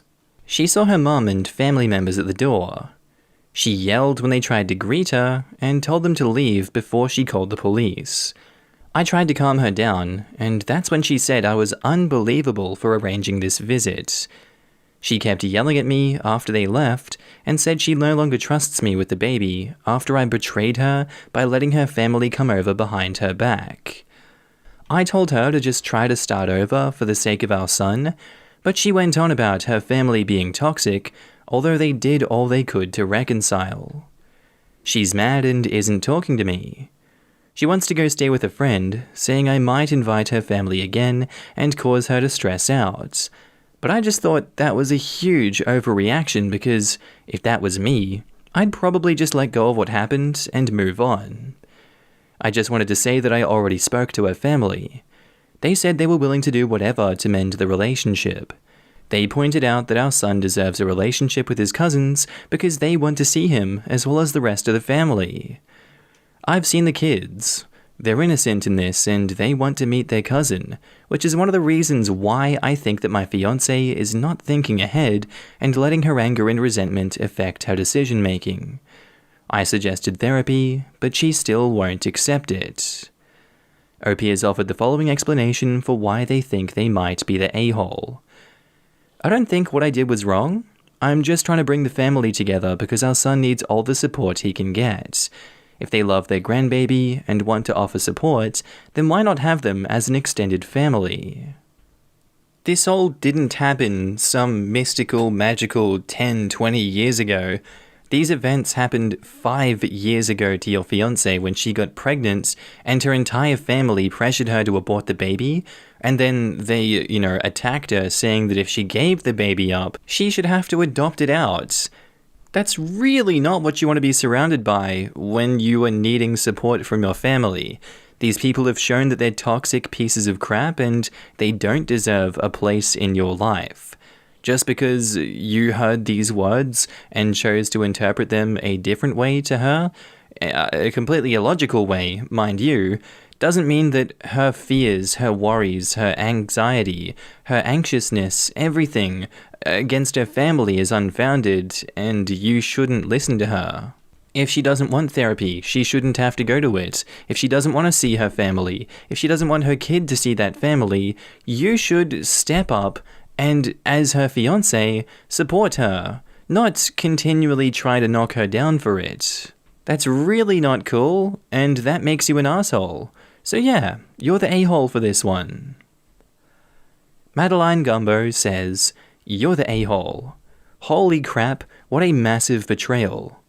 Check yourself immediately and stop second-guessing your girlfriend's legitimate and founded belief that her family doesn't wish her well. Totally. It is quite possible that OP's girlfriend feels that her family stressing her out had something to do with her first child's stillbirth. At the very least, she felt emotionally abused by them. OP, you're the a-hole if you think it is anyone's choice but hers whether or not she ever wants to contact with them again, or to allow them to have contact with her and your child. You need to apologize to her ASAP and tell her what a frickin' idiot you've been. Tell everyone else to back the hell off and check your happy family privilege at the door. I think it's more likely she's going to be his ex-fiancé. How will she ever trust this guy again?" This line in particular, if that was me, I'd probably just let go of what happened and to move on. It's not you, OP. The problem is that you don't respect your fiancé or her ability to make decisions. You think it's your right to make them for her, no matter how personal they are. You better get down on your knees and beg for forgiveness, because it's very doubtful she will trust you again after you took sides with her family against her. It's worse than a betrayal. He did the same thing her parents did to her, which caused the rift in the first place. OP goes on about how she's an adult, and makes it clear that her parents treating her like a child in the first place was one of the issues which led to the current state of affairs. But he then felt that, as an adult, she doesn't know what's best for her, and should be forced to meet her family the same way she was forced by them to do what they wanted with her first baby. Like, am I reading that right? And now he thinks she's overreacting when he's put her in the exact same situation. Wow. Just wow. Huge, you're the a-hole. You're the a-hole. You did a horrible thing to her. Because you want your family to work a certain way, you ignored the trauma that your fiancé experienced, and compounded it when you overrode her wishes, and you made it a surprise.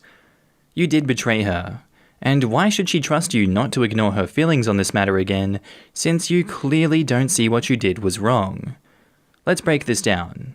When she was younger, her family ignored her wishes and tried to pressure her into a situation with her child, who she subsequently lost, that she did not want.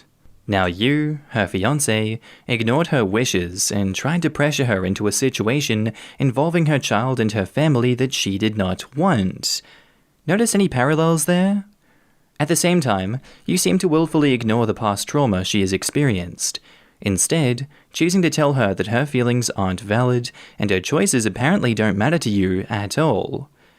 I would be unpleasantly surprised if your relationship survives this, not without major changes and apologies on your part. Posted by user Good Golly Miss Molly, titled, Am I the a-hole for being honest about how I was bullied and how the teachers at my school did nothing about it while being interviewed by a current student? I'm an author of mild success. I'm not incredibly popular, but my books sell enough. About 3 months ago, someone from my old high school reached out to see if a student could interview me. I responded that my time at the school wasn't the happiest, but I would give the student responses relating to my career. We had a great chat. She started asking questions about my time at the school, but I redirected. She caught on what I was doing and asked, I'm sensing that you're hesitant to talk about your time at school. Is that true? I said, let's focus on the story. And she was like, actually, this could be a better story. So I said, you know what? Sure, whatever. I don't owe the school anything, I'm not being paid, and even though it's been a long time, and I've grown from what happened, it's still worth talking about. I mentioned a few names in specific, and how I'd tried to ask for help and was blown off by everyone. Teachers at my school very strongly favored the girls in sports teams, and would often be buddy-buddy with them and their parents. I mentioned a teacher who openly mocked the way I dressed, my lack of athleticism, etc. I brought up the time that a group of girls followed me around the school, mooing at me, and when I broke down crying because they wouldn't stop and tried to tell a teacher, the teacher called me Mooly for the rest of the year. And when I yelled, my name is Molly, Molly, she had me suspended for a week. She ended up publishing the whole interview. Nothing exactly went viral, but there were posts on Facebook with a ton of comments, and it caused some commotion in that community. A few weeks later, I was contacted by a school official who chastised me for bringing up old wounds and trying to paint veteran teachers as bad people when they were going through difficult times already. The teacher responsible for the Mooly incident had a local Lifetime Teaching Award taken away from her after it all came out. So was it really worth it? And maybe did I remember things wrong? Finally, a handful of my old classmates, many of them stuck around town, found me, and I was barraged with a ton of messages telling me that I'm ruining the reputation of the school and of several prominent community members. It was X years ago, so why can't I just get over it, etc. Some of them obviously haven't changed. It was a long time ago, yes. I don't know how I really feel about how all this went down, though. I know times are tough for teachers right now. I didn't set out to hurt anyone. I was just telling my truth. Am I the a-hole? You literally went out to tell your truth, and you told your side of the story. I don't see that being slanderous or slanderous in nature if it's the truth and nothing but the truth. Maybe the truth hurts them a lot more than their ingrained little warped reality they have going on there, but that doesn't mean that you suck for bringing your story to the limelight, and I applaud you for doing so. They suck in this situation for trying to dogpile on you, for those people that came up to you and harassed you again, showing that they've learnt nothing and that they don't care about your emotions. None of this makes you an a-hole. It makes them solely the a-hole, and they're showing the community that they in fact deserve to have that story be told about them, so that people are aware of how toxic they are and how toxic the environment itself was. Not the a-hole. In the comments, not the a-hole. Trying to paint veteran teachers as bad people. You weren't trying to do anything. They were bad people. Quote, I'm ruining the reputation of the school and of several prominent community members, end quote. Those community members did a good job of ruining their own reputations. It's not your fault they're finally being held accountable. Yeah, I'd say that the teacher who called OP Mooley and deserved to lose that award is probably now having a cow. I'll, see myself out. No, you should stay, lol. I'm sure she's utterly disappointed. Oh, come on, guys, now you're just milking this. Oh, well, moo-hoo. Not the a-hole. Dude, I have dreams about getting mildly famous and doing an interview revealing all the ways my school was a cesspit of crap. You just lived my dream, OP. Not the a-hole. Honestly, the woman does not deserve an award if she bullies students, and the school should have reached out to you, apologized, and asked what they can do better. Their whole attitude shows they are still a terrible school. Not the a-hole. You told the truth. People got things taken away from them and got a bad reputation for their actions. You didn't make them act that way. This. Also, I'd personally be tempted to leak the messages of the other students being a-holes. You are so not the a-hole. The school is upset because the truth makes them look bad? Think about that. The truth makes the school look bad. Not the a-hole. Funny how the burden is supposed to be on you, the former student, to protect all of these upstanding, experienced pillars of the community, and not on them to explain themselves, which clearly they can't. Or the one who made fun of your name wouldn't have had her award yanked purely on your say-so.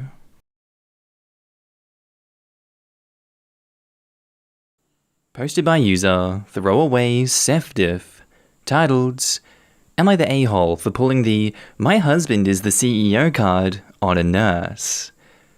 Sounds bad, but hear me out. My husband of a year is the CEO of a local hospital and has been for 17 years. His uncle was previously on the hospital's board of directors. I, 27 female, have a friend, 27 female, who suffers from lupus. It's been very hard because her family is across the country and her fiancé is deployed right now. The other day she was at a mutual's friend's, 28 male, house, and our mutual friend texted me saying our friend was feeling faint.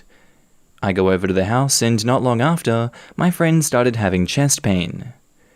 So our mutual friend helped her to his car and we drove her to the local hospital. When we get to the hospital, the nurses start doing whatever it was they were doing, and then start wheeling her away. I get stopped by a nurse when I try to follow her, and she said to let the medical staff do their thing. I leave with my other friend, but come back a couple of hours later when my friend texted me and said she's okay and she's just resting now. I go back to the hospital and make it past the initial crowd of nurses, some of whom I recognized at hospital events, and towards the direction where I knew my friend would be. I get stopped outside that general area by a nurse that I don't know, and she says, "Sorry, no visitors." I explain that I'm the closest thing to family for my friend, and that I had a responsibility to make sure she was okay, and that she's vulnerable right now, and I'm basically her medical advocate. The nurse cuts me off and says that she can't make an exception for me. This entire conversation started out pretty politely, but suddenly I find that both our voices are raised, and she says basically, "There's nothing you can say to convince me otherwise," and starts to walk away from me. I follow after her, and finally pull the "My husband is the CEO" card. She looks kind of shocked when I offer to call my husband. She starts doing something for a patient, and I get my husband on the phone, and he talks to the nurse, and I finally got an okay to be with my friend, as long as I leave by 6 p.m. The nurse looked extremely ruffled and kind of upset. I finally got to see my friend and comfort her, and left before 6 as promised. When my husband gets home, he says that at least I didn't insist he come down to meet me where I was, but that I should have just called him from the get-go, and that there were calmer ways to go about this. He also said he hoped my friend was okay, and he's happy to help. Am I the a-hole? Yeah, this just looks like a blatant abuse of power. I get that during normal times, it's fine for you to go visit people, but really that was a flagrant overstep by you here. Your husband is really downplaying the severity of the situation here. You were extremely rude by the looks of it to this nurse who was just doing her job. And this shouldn't be the rules are for thee, but not for me kind of situation. But you turned it into that.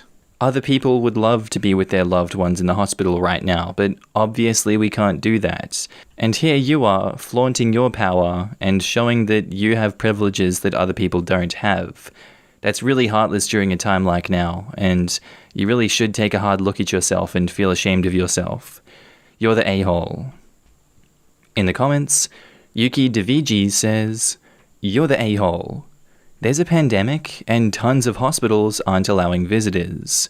You pulled the card, I got this shiny ring from someone above you, on a nurse during a pandemic. A tired, hard-working nurse just doing her job to try to protect everyone. You abused power to violate pandemic protocols. Wow." Also, her husband has been the CEO for 17 years, and she's only 27 herself. So he was old enough to run the damn hospital when she was 10? Yuck. You're the a-hole, OP, for abusing your husband's authority, harassing a nurse, making more work during a pandemic. For shame. I wonder if part of the reason the nurse looked shocked was because she realized the CEO was married to a girl so many years younger than him. Yuck. Words that nurse wasn't expected to hear when she started her shift? My husband's the CEO of this hospital and has been since I was 10 years old. Oh. You're the a-hole massively. Just because your husband is the CEO doesn't mean that you should get preferential treatment. The poor nurse was only trying to do her job. You prefaced your story with "it sounds bad." That's because it is. 100% agree. OP mentioning that she recognized some nurse from functions is a dead giveaway that she expects others to recognize her special position. As such, they should part like the Red Sea for her. This poor nurse who didn't got put in place by her boss's boss for no good reason. You're the a-hole big time. And BeachLover8282 says, "You're the a-hole. In general though, you sound horrible. What's the age gap between you and your husband? Be nice to people. It'll help when your husband leaves you for another young chick." You're the a-hole. You can't be basically her mental advocate. You either are by law, or you aren't. The nurse had every right to stop you from interfering with her patient, and you pulled a major a-hole move by appealing to your husband. You described her as ruffled? I'm willing to bet terrified she's about to lose her job for doing her job is more accurate. You owe this woman an apology. Posted by user Throw Account Am I the A-hole? Titled, "Am I the a-hole for holding a text I read by Snooping against my dad and stepmom for 6 years now?" When I was 13, I was using my dad's phone, and I was dumb and very clearly wrong when I opened a text that popped up from my stepmom. She was a few months pregnant at the time. A few texts pop up that I saw my dad had sent a text saying, "Alice, my mum, is being a tramp again. I'm so glad that I get to have a baby with someone I actually love." To which my stepmom replied, "And I can't wait to have a kid without her awful genes mixed in." Which my dad found very funny based on his response. The reason I remember these texts so clearly is because I sent a copy of them to my mum. I knew my dad and mum hated each other, but I felt extremely insulted and betrayed by the texts because they directly involved me. I refused to stay at my dad's house ever since, and when my dad took my mum to court, I told the judge that I can't live with him anymore. My dad and stepmom spent a very long time apologizing. He does seem genuinely sorry because he has cried in front of me. But I can't really bring myself to forgive him. I also know I shouldn't have snooped, but I can't unsee those texts. Am I the a-hole? Sure, you shouldn't have snooped, but he shouldn't have been having conversations like this. It's clear he views you with disdain, and he shouldn't be viewing you with disdain and disgust and making jokes at your expense like that. Even if it is private, it's pretty unacceptable. There's a line with jokes like that, and obviously they were never meant to get public, they were never meant to come out like that, and you shouldn't have been snooping, but the reality is that you did, and you uncovered something that your dad never meant to get public. Something that's very disgusting at that. You had every right to go to court and testify and tell them you didn't want to live with him. You have every right to be disgusted in him and not want to live with him. What he did is horrendous, and it's hard to come back from that. I applaud you if you do ever manage to do that, but in this situation, I'm gonna have to go with a clear not the a-hole. I don't see how you snooping could ever be worse than that, and your snooping was justified, and it doesn't make you an a-hole for doing that. You were 13. Kids are kids. They look and they're curious. In the comments, Vort for Naught says, not the a-hole. You shouldn't have snooped, or forwarded on the messages, sure, but you were 13. Quote, and I can't wait to have a kid without her awful genes mixed in, end quote. Your stepmom insulted your mum and you, and rather than defend his child from such an ugly comment, he reacted with amusement. And edit to add, when I wrote this, I meant as a general snooping is bad, sharing snooped information is worse sense, but in this matter, where the sharing of the snooped messages was useful in sorting out the custody matter, it obviously was the right thing to do. And OP replies, that's what made me more upset, to be honest, that they were insulting me too, and it was both my dad and stepmom, not just her.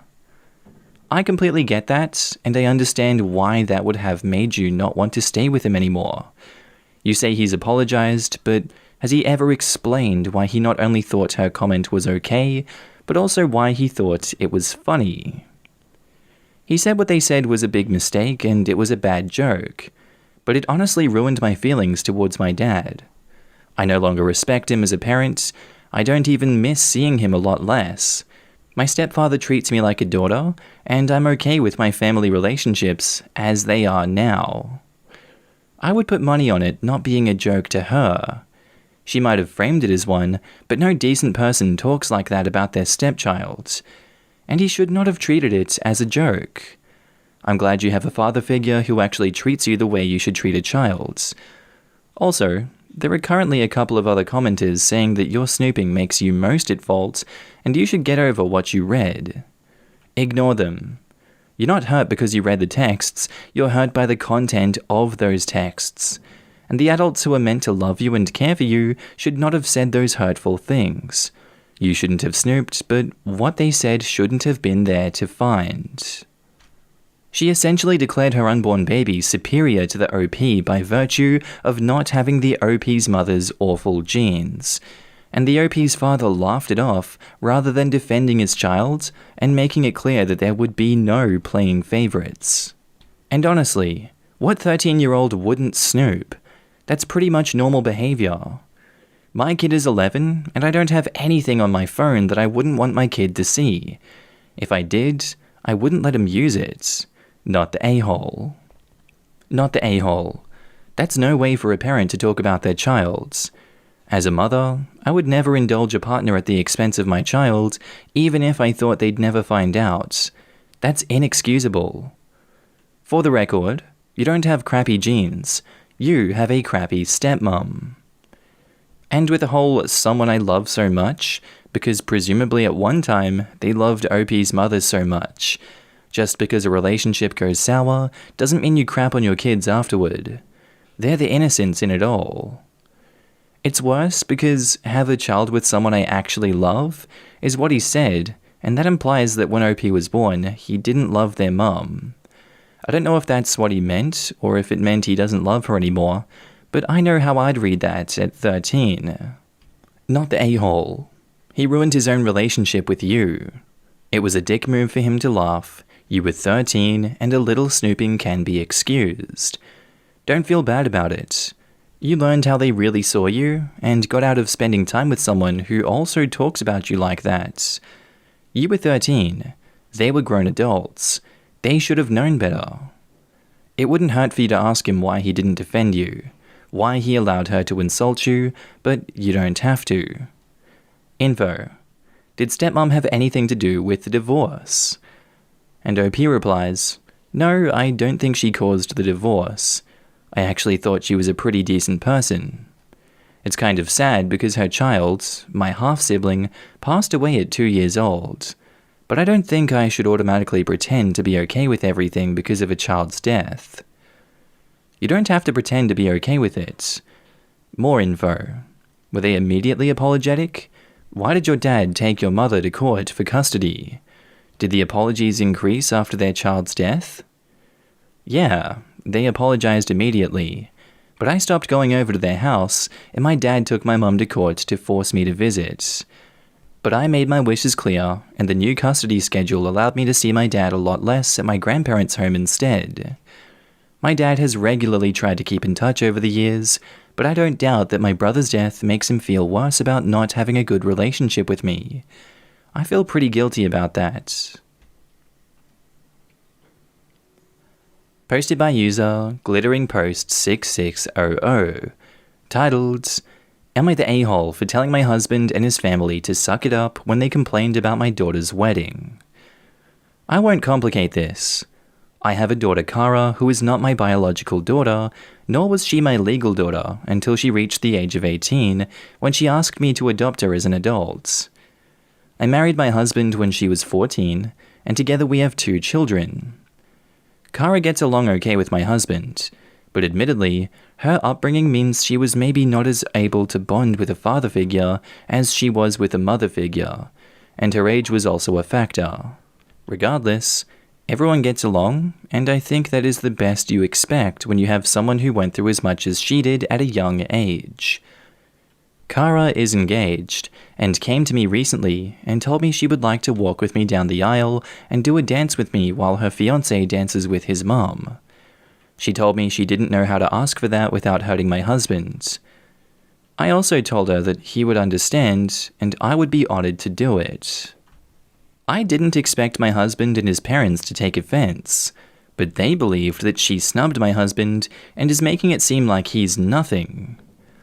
After listening to them complain about this for 10 minutes, I told them to suck it up and accept that she asked me, her mum, to do both of the parts of the wedding, and that I was proud to do it. I dared them to tell me I was less deserving than my husband. My husband and his parents believe I wasn't very understanding and downright rude, according to my mother-in-law. Am I the a-hole? So to clarify for people because I was not clear, my husband is not her father, he is her stepfather through me. I was married before, and she was my stepdaughter who I ended up with custody of, but never legally adopted as a minor because her biological mother was alive. She has trauma relating to father figures, 2 prior ones to be exact, so she has never really considered my husband as such, but their relationship has been good, considering everything she has been through. I did adopt her when she turned 18, not my husband, just me. I guess these people suck in this situation because they refuse to see all of this context and all of the reason as to why your daughter wants you to be the one doing these things at a wedding. Like, just because traditionally that's how weddings go and the father, quote-unquote, does these things at a wedding, she doesn't want that to be the case here, and they refuse to accept that reality. It's her wedding, and she can damn well do as she pleases. If she doesn't want him there, he shouldn't be there, and he should respect that, and the family should respect that. It's not you with the problem here, it's him and his family. There needs to be a big ol' sit down and a big ol' understanding of the rules and lay down the law now while you can. This behavior from them is frankly unacceptable, and I don't blame you for being pissed off at them. Gonna go with not the a-hole. Funky Orange Penguin says, not the a-hole. You're doing everything right, and I think it's lovely that she wanted you to walk her down the aisle. It's a testament to your relationship with her. It seems clear to me why she wouldn't want him. He doesn't behave as a parent, so why would he stand in as her father? Not the a-hole, and congratulations. So excited for you. Of course you're not. It's her wedding, there is no snubbing, she wants you, period. Agree with this 100%, and kudos to OP for standing their ground and putting her wishes first. I recently got married, and the amount of people that lose their minds over tradition is crazy, and is soured moments that should have been special. Tradition is just bullcrap peer pressure from previous generations anyway. OP is definitely not the a-hole. I never thought of tradition this way. This is a brilliant line. I'll end up using it for sure. I have no awards, so please have a pizza. Pizza. Not the a-hole. This isn't the 1700s. You can have whoever you want, if anyone at all, walking you down the aisle. He's not her father, so why the hell did they all expect him to walk her down? Her day, her choice, case closed. They expect it because he's a manly man, and getting overlooked for what is typically a man role is enough to send his ego tumbling down. Especially when the role is given to a woman. A woman? Oh no, not giving a stereotypically male job to a woman. Spanish soap opera gasp? Ay. And people call women sensitive. Couldn't help myself, Lamau. Not the a-hole. Next time they bitch and moan, call them out by asking sincerely, why is what you want more important than the bride? Why do you deserve to have input in her wedding? What have you done for Cara that makes you feel so entitled to be miffed about this? The main thing to remember is they don't have any reason to be a part of this wedding. They are just guests. Posted by user Frustrated and Done. Titled, Am I the a-hole for pouring my husband's sweet tea down the drain and marching out? So I lost my part-time job due to the pandemic, and I've basically become a little housewife. I'm fine with that, as that's always been my role in the relationship anyways. It's just less hard to keep up with now. I'm also in school for nursing, but obviously I'm doing that from home. My husband works full-time and works hard. His commute to work is very long, over an hour each way. We go running together every day, and because I know it's a lot of stress for him, we meet 20 minutes away from our home so he doesn't have to come home and drive back out. He calls me when he's 20 minutes away, and I leave. Today, I was 7 minutes late as I had to turn off all the lights and get myself together before leaving the house. When I got there, he copped a major attitude with me for being late. Refused to even speak to me. For being 7 minutes late. I tried to explain that I had to put my shoes on and turn out the lights, but he wouldn't talk to me. The run was very awkward, and when we got home, he said that he felt he had every right to be angry and stomped off upstairs. I've had a lot of pent-up feelings about the fact that he has always expected me to be at his beck and call. It's like he thinks the whole world revolves around his time schedule because I lost my job. Anytime he's hungry, thirsty, he yells my name. He doesn't even serve his own plates anymore. It's like he thinks I just sit in the dark with my hands folded, waiting for him to call. At this point, I knew he was being ridiculous, and I was just so upset that I did something that may make me the a-hole. When he came downstairs, I told him that he could make his own dinner, his own lunch tomorrow for work, and I looked him straight in the eye as I poured the pitcher of sweet tea I make for him every week down the drain. And I said, "You can make your own effing sweet tea too, you ungrateful brat." And I walked out and I drove to my mum's house. So, am I the a-hole for that overreaction? I was just so annoyed. Alright, some extra context to this one since it was, for some reason, left out of this post. OP is currently 19 and the husband is 31, as will be mentioned a lot in the comments. There seems to be a huge difference in what each wants from this relationship, and it seems he came into the relationship wanting a housewife. I think that rules out any possibility of OP being the a-hole in this situation. I feel really bad for them. They seem kind of trapped, and I hope they take this as a learning situation and they leave this guy and they keep away from red flags like that in the future.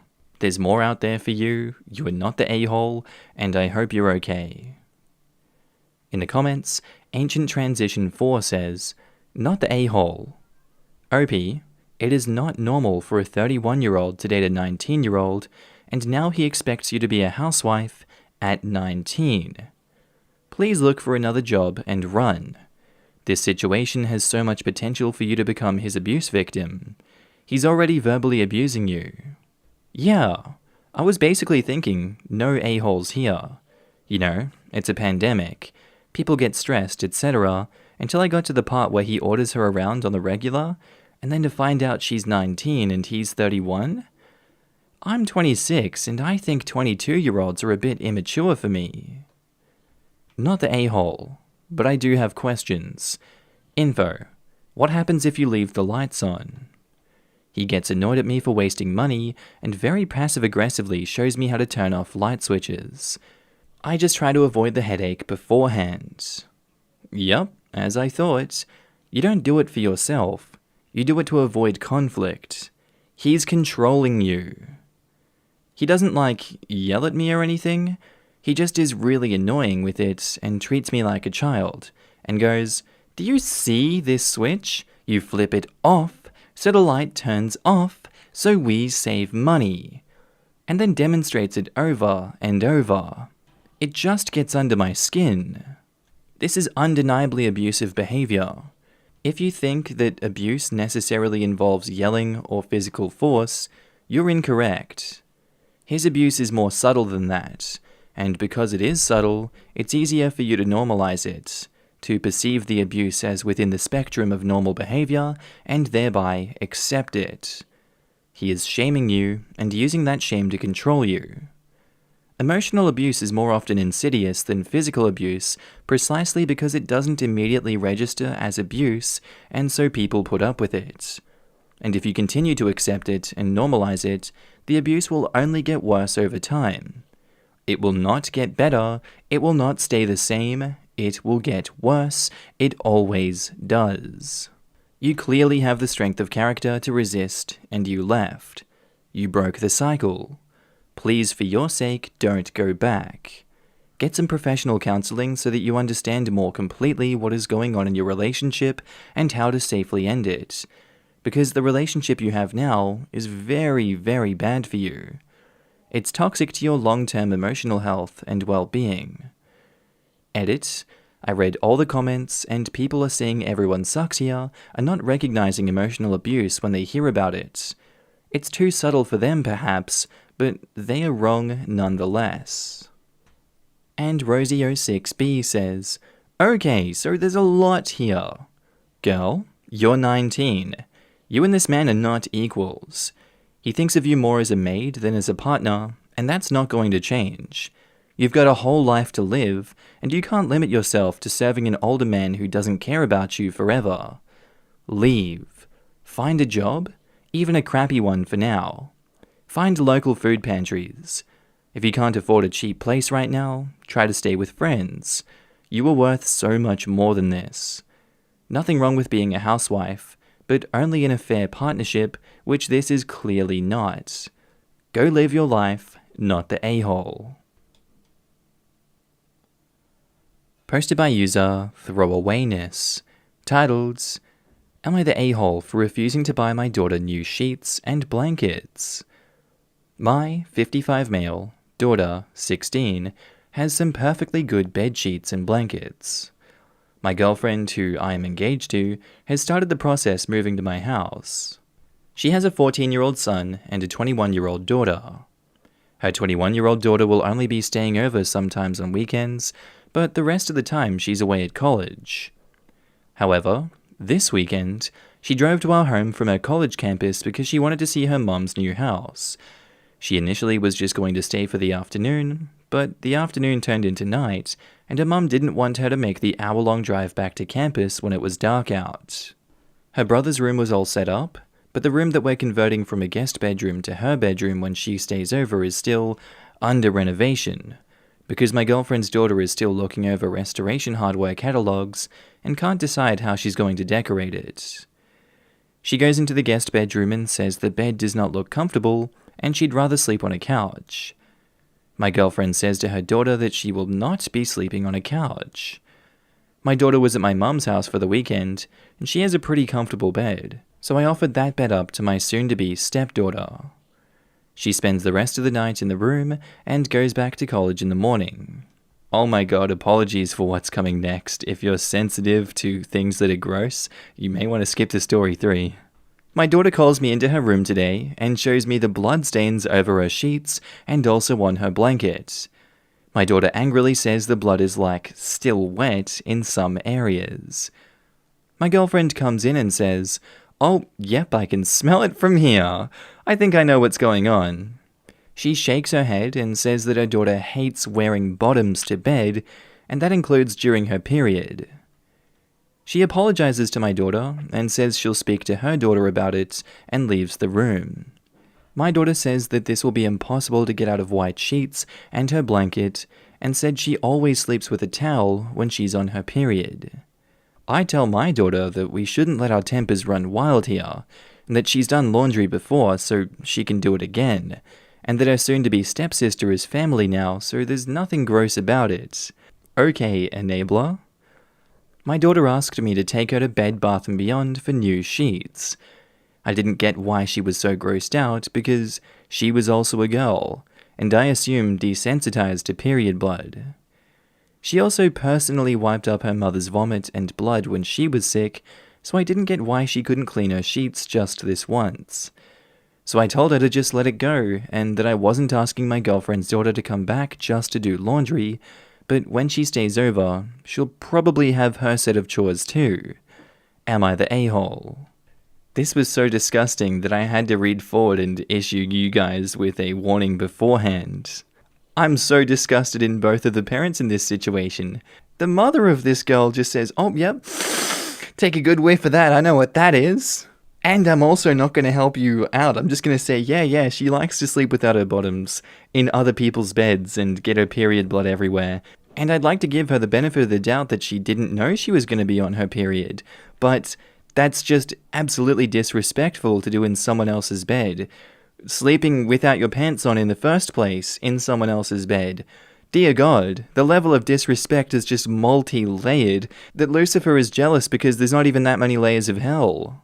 OP, you suck for not intervening in this situation, not punishing the perpetrator of this horrific crime against decency, and, not comforting your daughter, taking her to Bed Bath & Beyond, washing the sheets yourself, or getting the mother to wash the sheets, and just brushing it off like you want them to have a good relationship after this.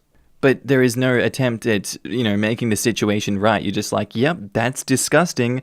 I know that's disgusting. Suck it up, buddy. Life happens. You're a girl. Periods are normal. Get a grip, OP. You're the a-hole. In the comments, CatsRob89 says, "Dude, you're the a-hole, and so is your girlfriend and her daughter.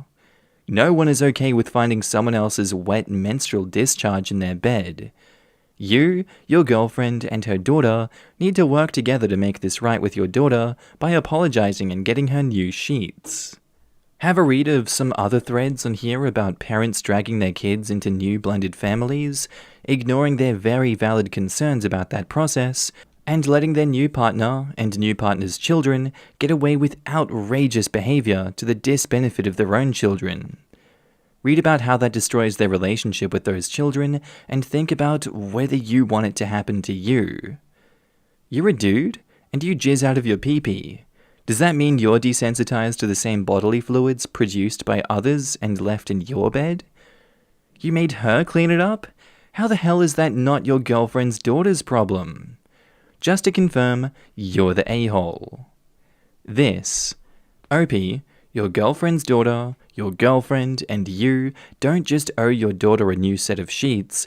You should be buying her a new mattress pad, blanket, duvet, whatever, up to and including a new mattress. Girlfriend's daughter can have that blood-stained one. Girlfriend's daughter was incredibly disrespectful to bleed and leave that mess without attempting to clean it up. Your daughter's room is not a hotel room, and she's not a maid service to your new family when they stay over. Also, OP, have you ever worked to get large bloodstains out of white bedclothes? That task will not be done in a single wash.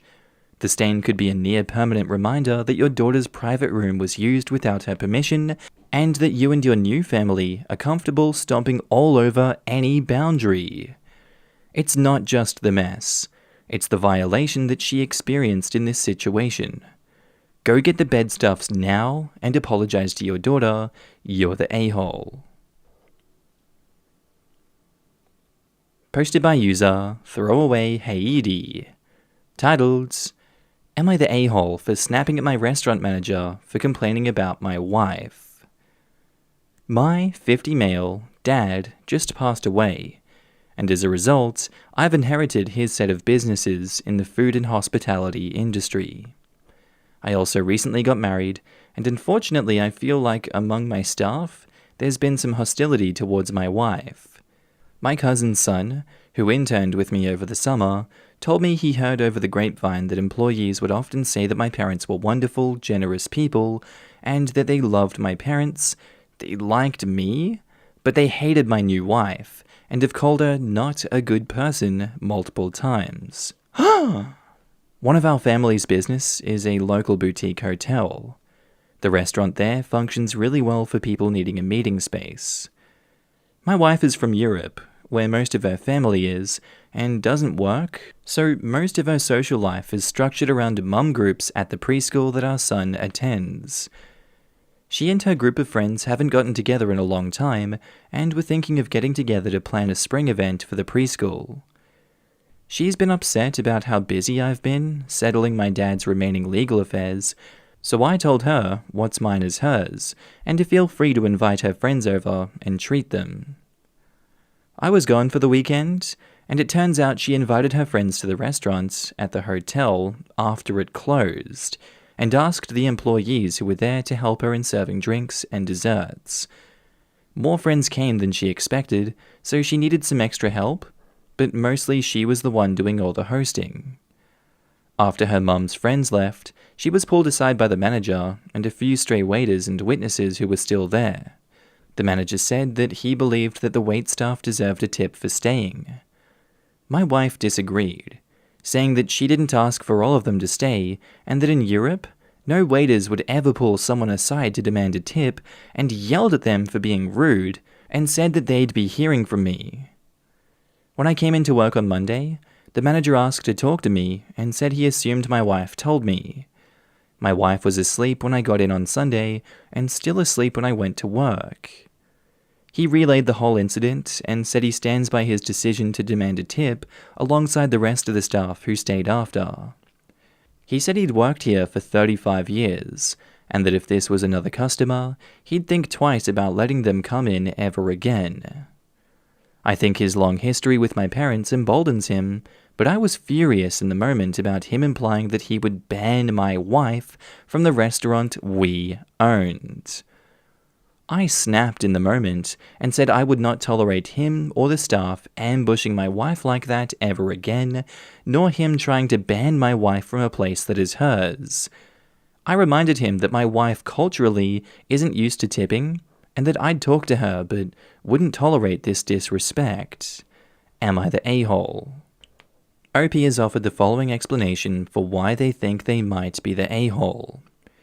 I might be the a-hole for not offering to talk to my staff about how they felt about that night. I feel like if they're unhappy, they should get some extra compensation. But I was too pissed off and feeling protective of my wife to tell my manager that. I want to say that I do appreciate how loyal he's been to my parents and I.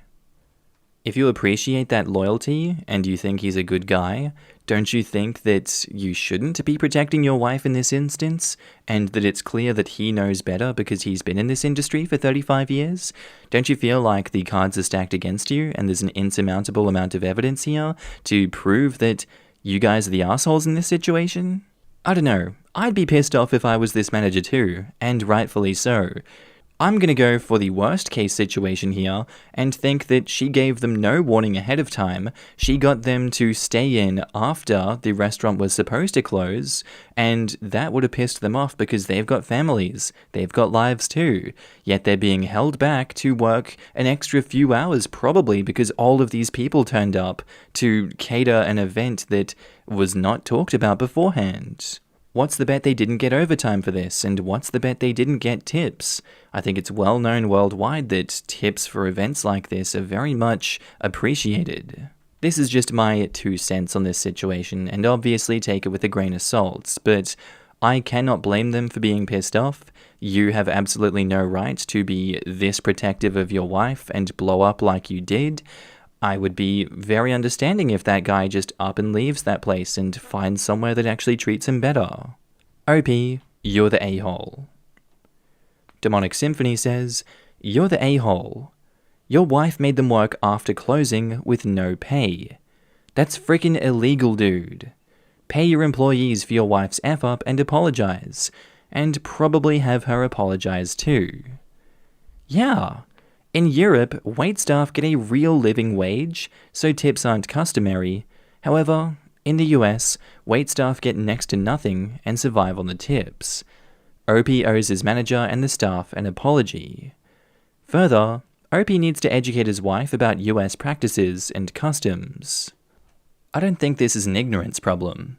It sounds like the wife is extremely privileged and is just a terrible person like the staff said. I don't think the average European would think it was okay to pull something like this. OP and wife sound well suited to each other if he doesn't see an issue with this either. It's just a shame they're going to subject so many others to the misery. Exactly. The cultural differences surrounding tipping are real, but OP's wife is clearly aware of the concept and the fact that tips operate differently here. Call it tips or wages or whatever. OP's wife was expecting people to work overtime for no pay, and that's not okay. Also, the fact the manager clearly brought it up, so it's not like this custom was forgotten. OP and his wife are just completely ignoring it because F the workers. Honestly, I feel terrible for the workers and OP's dad. They're going to watch the business they helped build fall apart and his legacy get destroyed if OP keeps this up. It may seem a reach, but people who treat their staff this badly don't seem to care that it's the workers who keep the business running and will run them into the ground. Wind River 7 says, you're the a-hole. Good luck replacing your entire staff. European or not, your wife is living in America and food service is handled differently. Not only did she have staff stay overtime with undetermined numbers of guests, she then refuses to tip them. And there's a big difference between hosting and serving food and drinks. Then clean up. Keep this up and kiss your restaurant business goodbye. You're the a-hole. Oh boy, let's break this down, shall we? You inherited several businesses from your father who, it sounds like, was much beloved by his staff and ran his business successfully for decades. It doesn't say in your post whether you have any experience managing these kinds of businesses, but I'll give you the benefit of the doubt that you do. Even if you do though, your staff will be justifiably apprehensive about whether you're going to do as good a job and be as good a boss as your father was. Your wife, without any warning to either you or the staff, decided to throw a party at your business after hours. This is so problematic for so many reasons. The staff didn't know she was coming, so couldn't make sure there was enough supplies and staff on hand to cater to her party. Regardless, it sounds like they did a great job. Staff had to stay late to cater to your wife and her guests, which is a crappy thing to put on them. Imagine you're coming to the end of your shift, maybe you have plans after work, or are just looking forward to getting home. Then your boss's wife and all her friends show up, and you have to stay for several more hours to cater to them.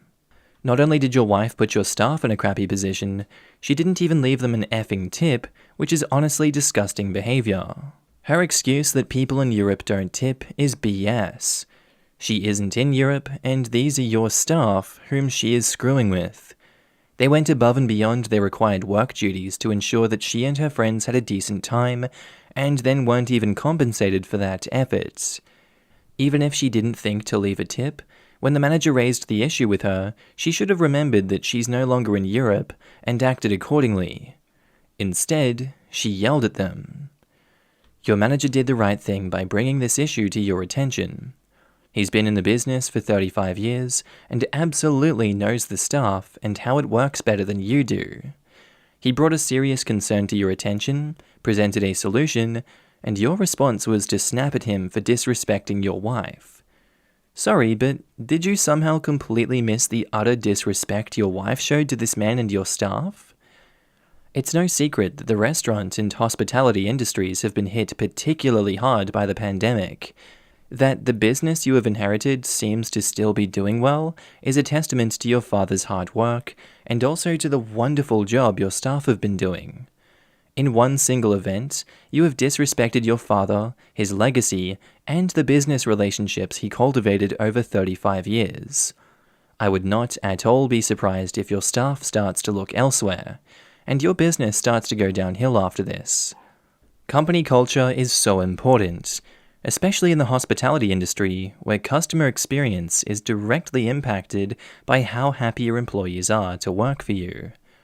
Source: I worked in the hospitality industry for 10 years.